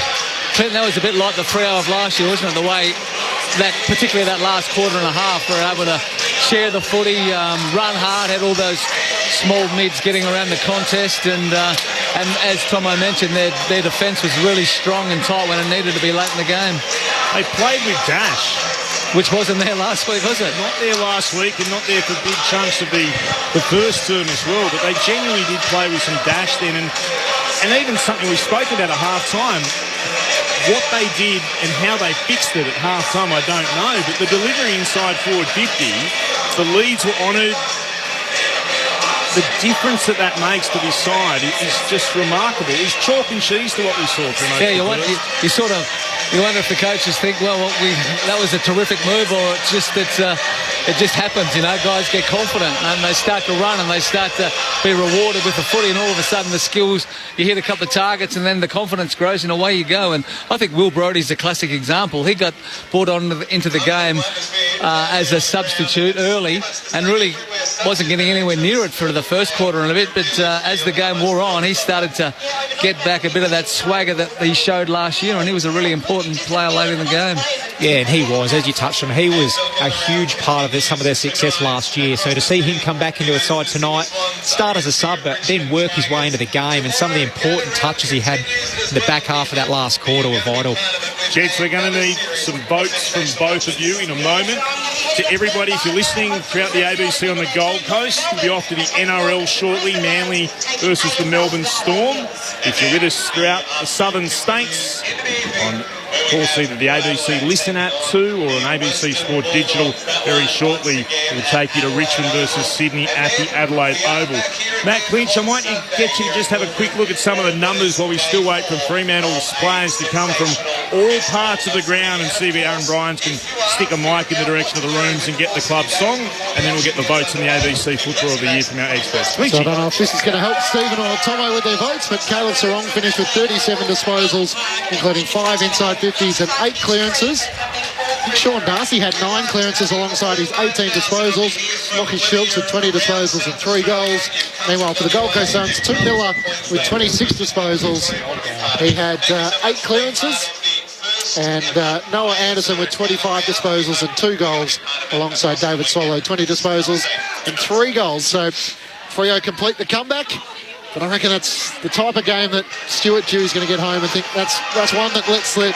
And the Suns' chances of trying to feature in their first finals, games like that where you've got to win.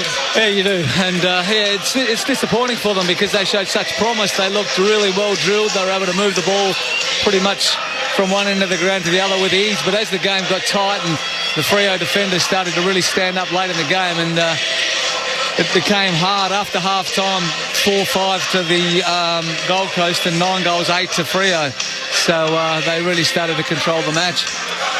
Bailey Banfield knows who to go to. He's just got a photograph with Richard Goyd, a former Fremantle board member, and now, of course, the chairman of the AFL Commission. There's an enormous cheer for the Dockers as they make their way past their fans, many of them sitting in the grandstand to the left of us, and down into the rooms. I talk about suburban football. We're sitting underneath one of the speakers here in the Centenary stand. It is loud as it has been for the entire game. We'll see if Aaron Bryans has been able to stick a mic in the general direction of the club song. Aaron's going to do his best for us downstairs. Here we go, Clint. 4 minutes. I'm walking in with the team. If they cut out, you look like a mascot. Depart. We'll see how we go. The old trick, Aaron. Stand near the door. Don't go too deep in and hold the mic in the general direction. It's working so far. Back to our regional roots. Exactly. Just like the old days of the waffle. Here they go, I think.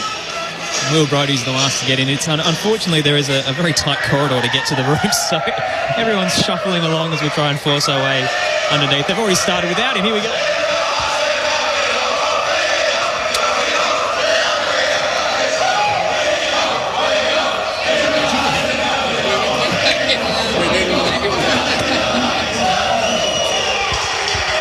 Forced their way into the medical room. Clint, they couldn't hold on any longer, and finally they got going without about 4 of their players. It is absolutely chockers downstairs. Well done, Aaron, for doing that. Gentlemen, with about 3 minutes to go, if you're the Gold Coast Suns and you're listening on ABC News Radio in Queensland or on the Gold Coast on ABC Gold Coast, you'd be feeling a little bit like the game against the Bombers, Quincy, where they were there at three-quarter time and it just seemed to be taken away from them. This was one that was there for them to win. Take nothing away from the efforts of Fremantle, who did not give up. But if you're a Sun, you'd be filthy. Is that fair to say, Scott? Oh, I totally agree, yeah. For the majority of the game, Gold Coast looked the better side, just weren't able to get the score on the board when they needed to, and if they kicked those goals earlier on in the game, the outlook could have been completely different, and Freo wouldn't have got their tails up like they did in that last quarter, and it could have been game over Gold Coast way much earlier than trying to fight out those last few minutes and get a score on the board late.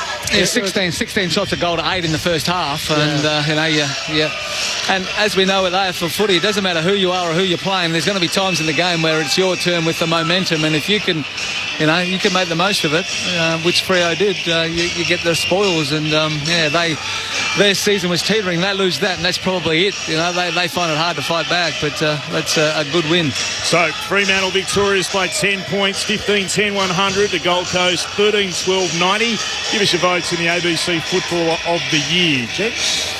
Well, what do you want to do, Tom? Well, I think we're both in agreement that we gave 3 votes to Caleb Sarong. He was outstanding, had a lot of the footy early in the game, and when it was there to be won, he really stepped up and was an outstanding player. We'll go 2 votes to Anderson. He really stood up and worked his way into the game really strongly. Ended with 2 goals and 25 disposals and 6 clearances himself, and had real impact on the game.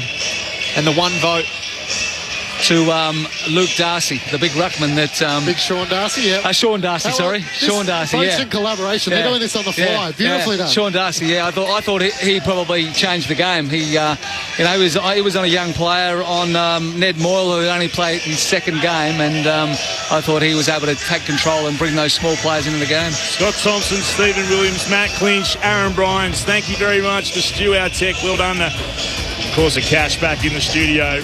Repeating the 3-2-1, 3 Sarong, 2 to Noah Anderson, 1 to Sean Darcy. Fremantle by 10 points over the Gold Coast. Christian medal votes I will get and give to everyone on Sports Talk tomorrow morning in WA, because we're out of time. On the Gold Coast, Manly and the Melbourne Storm. For everybody else, we're off to Adelaide Oval. The Tigers and the Swans.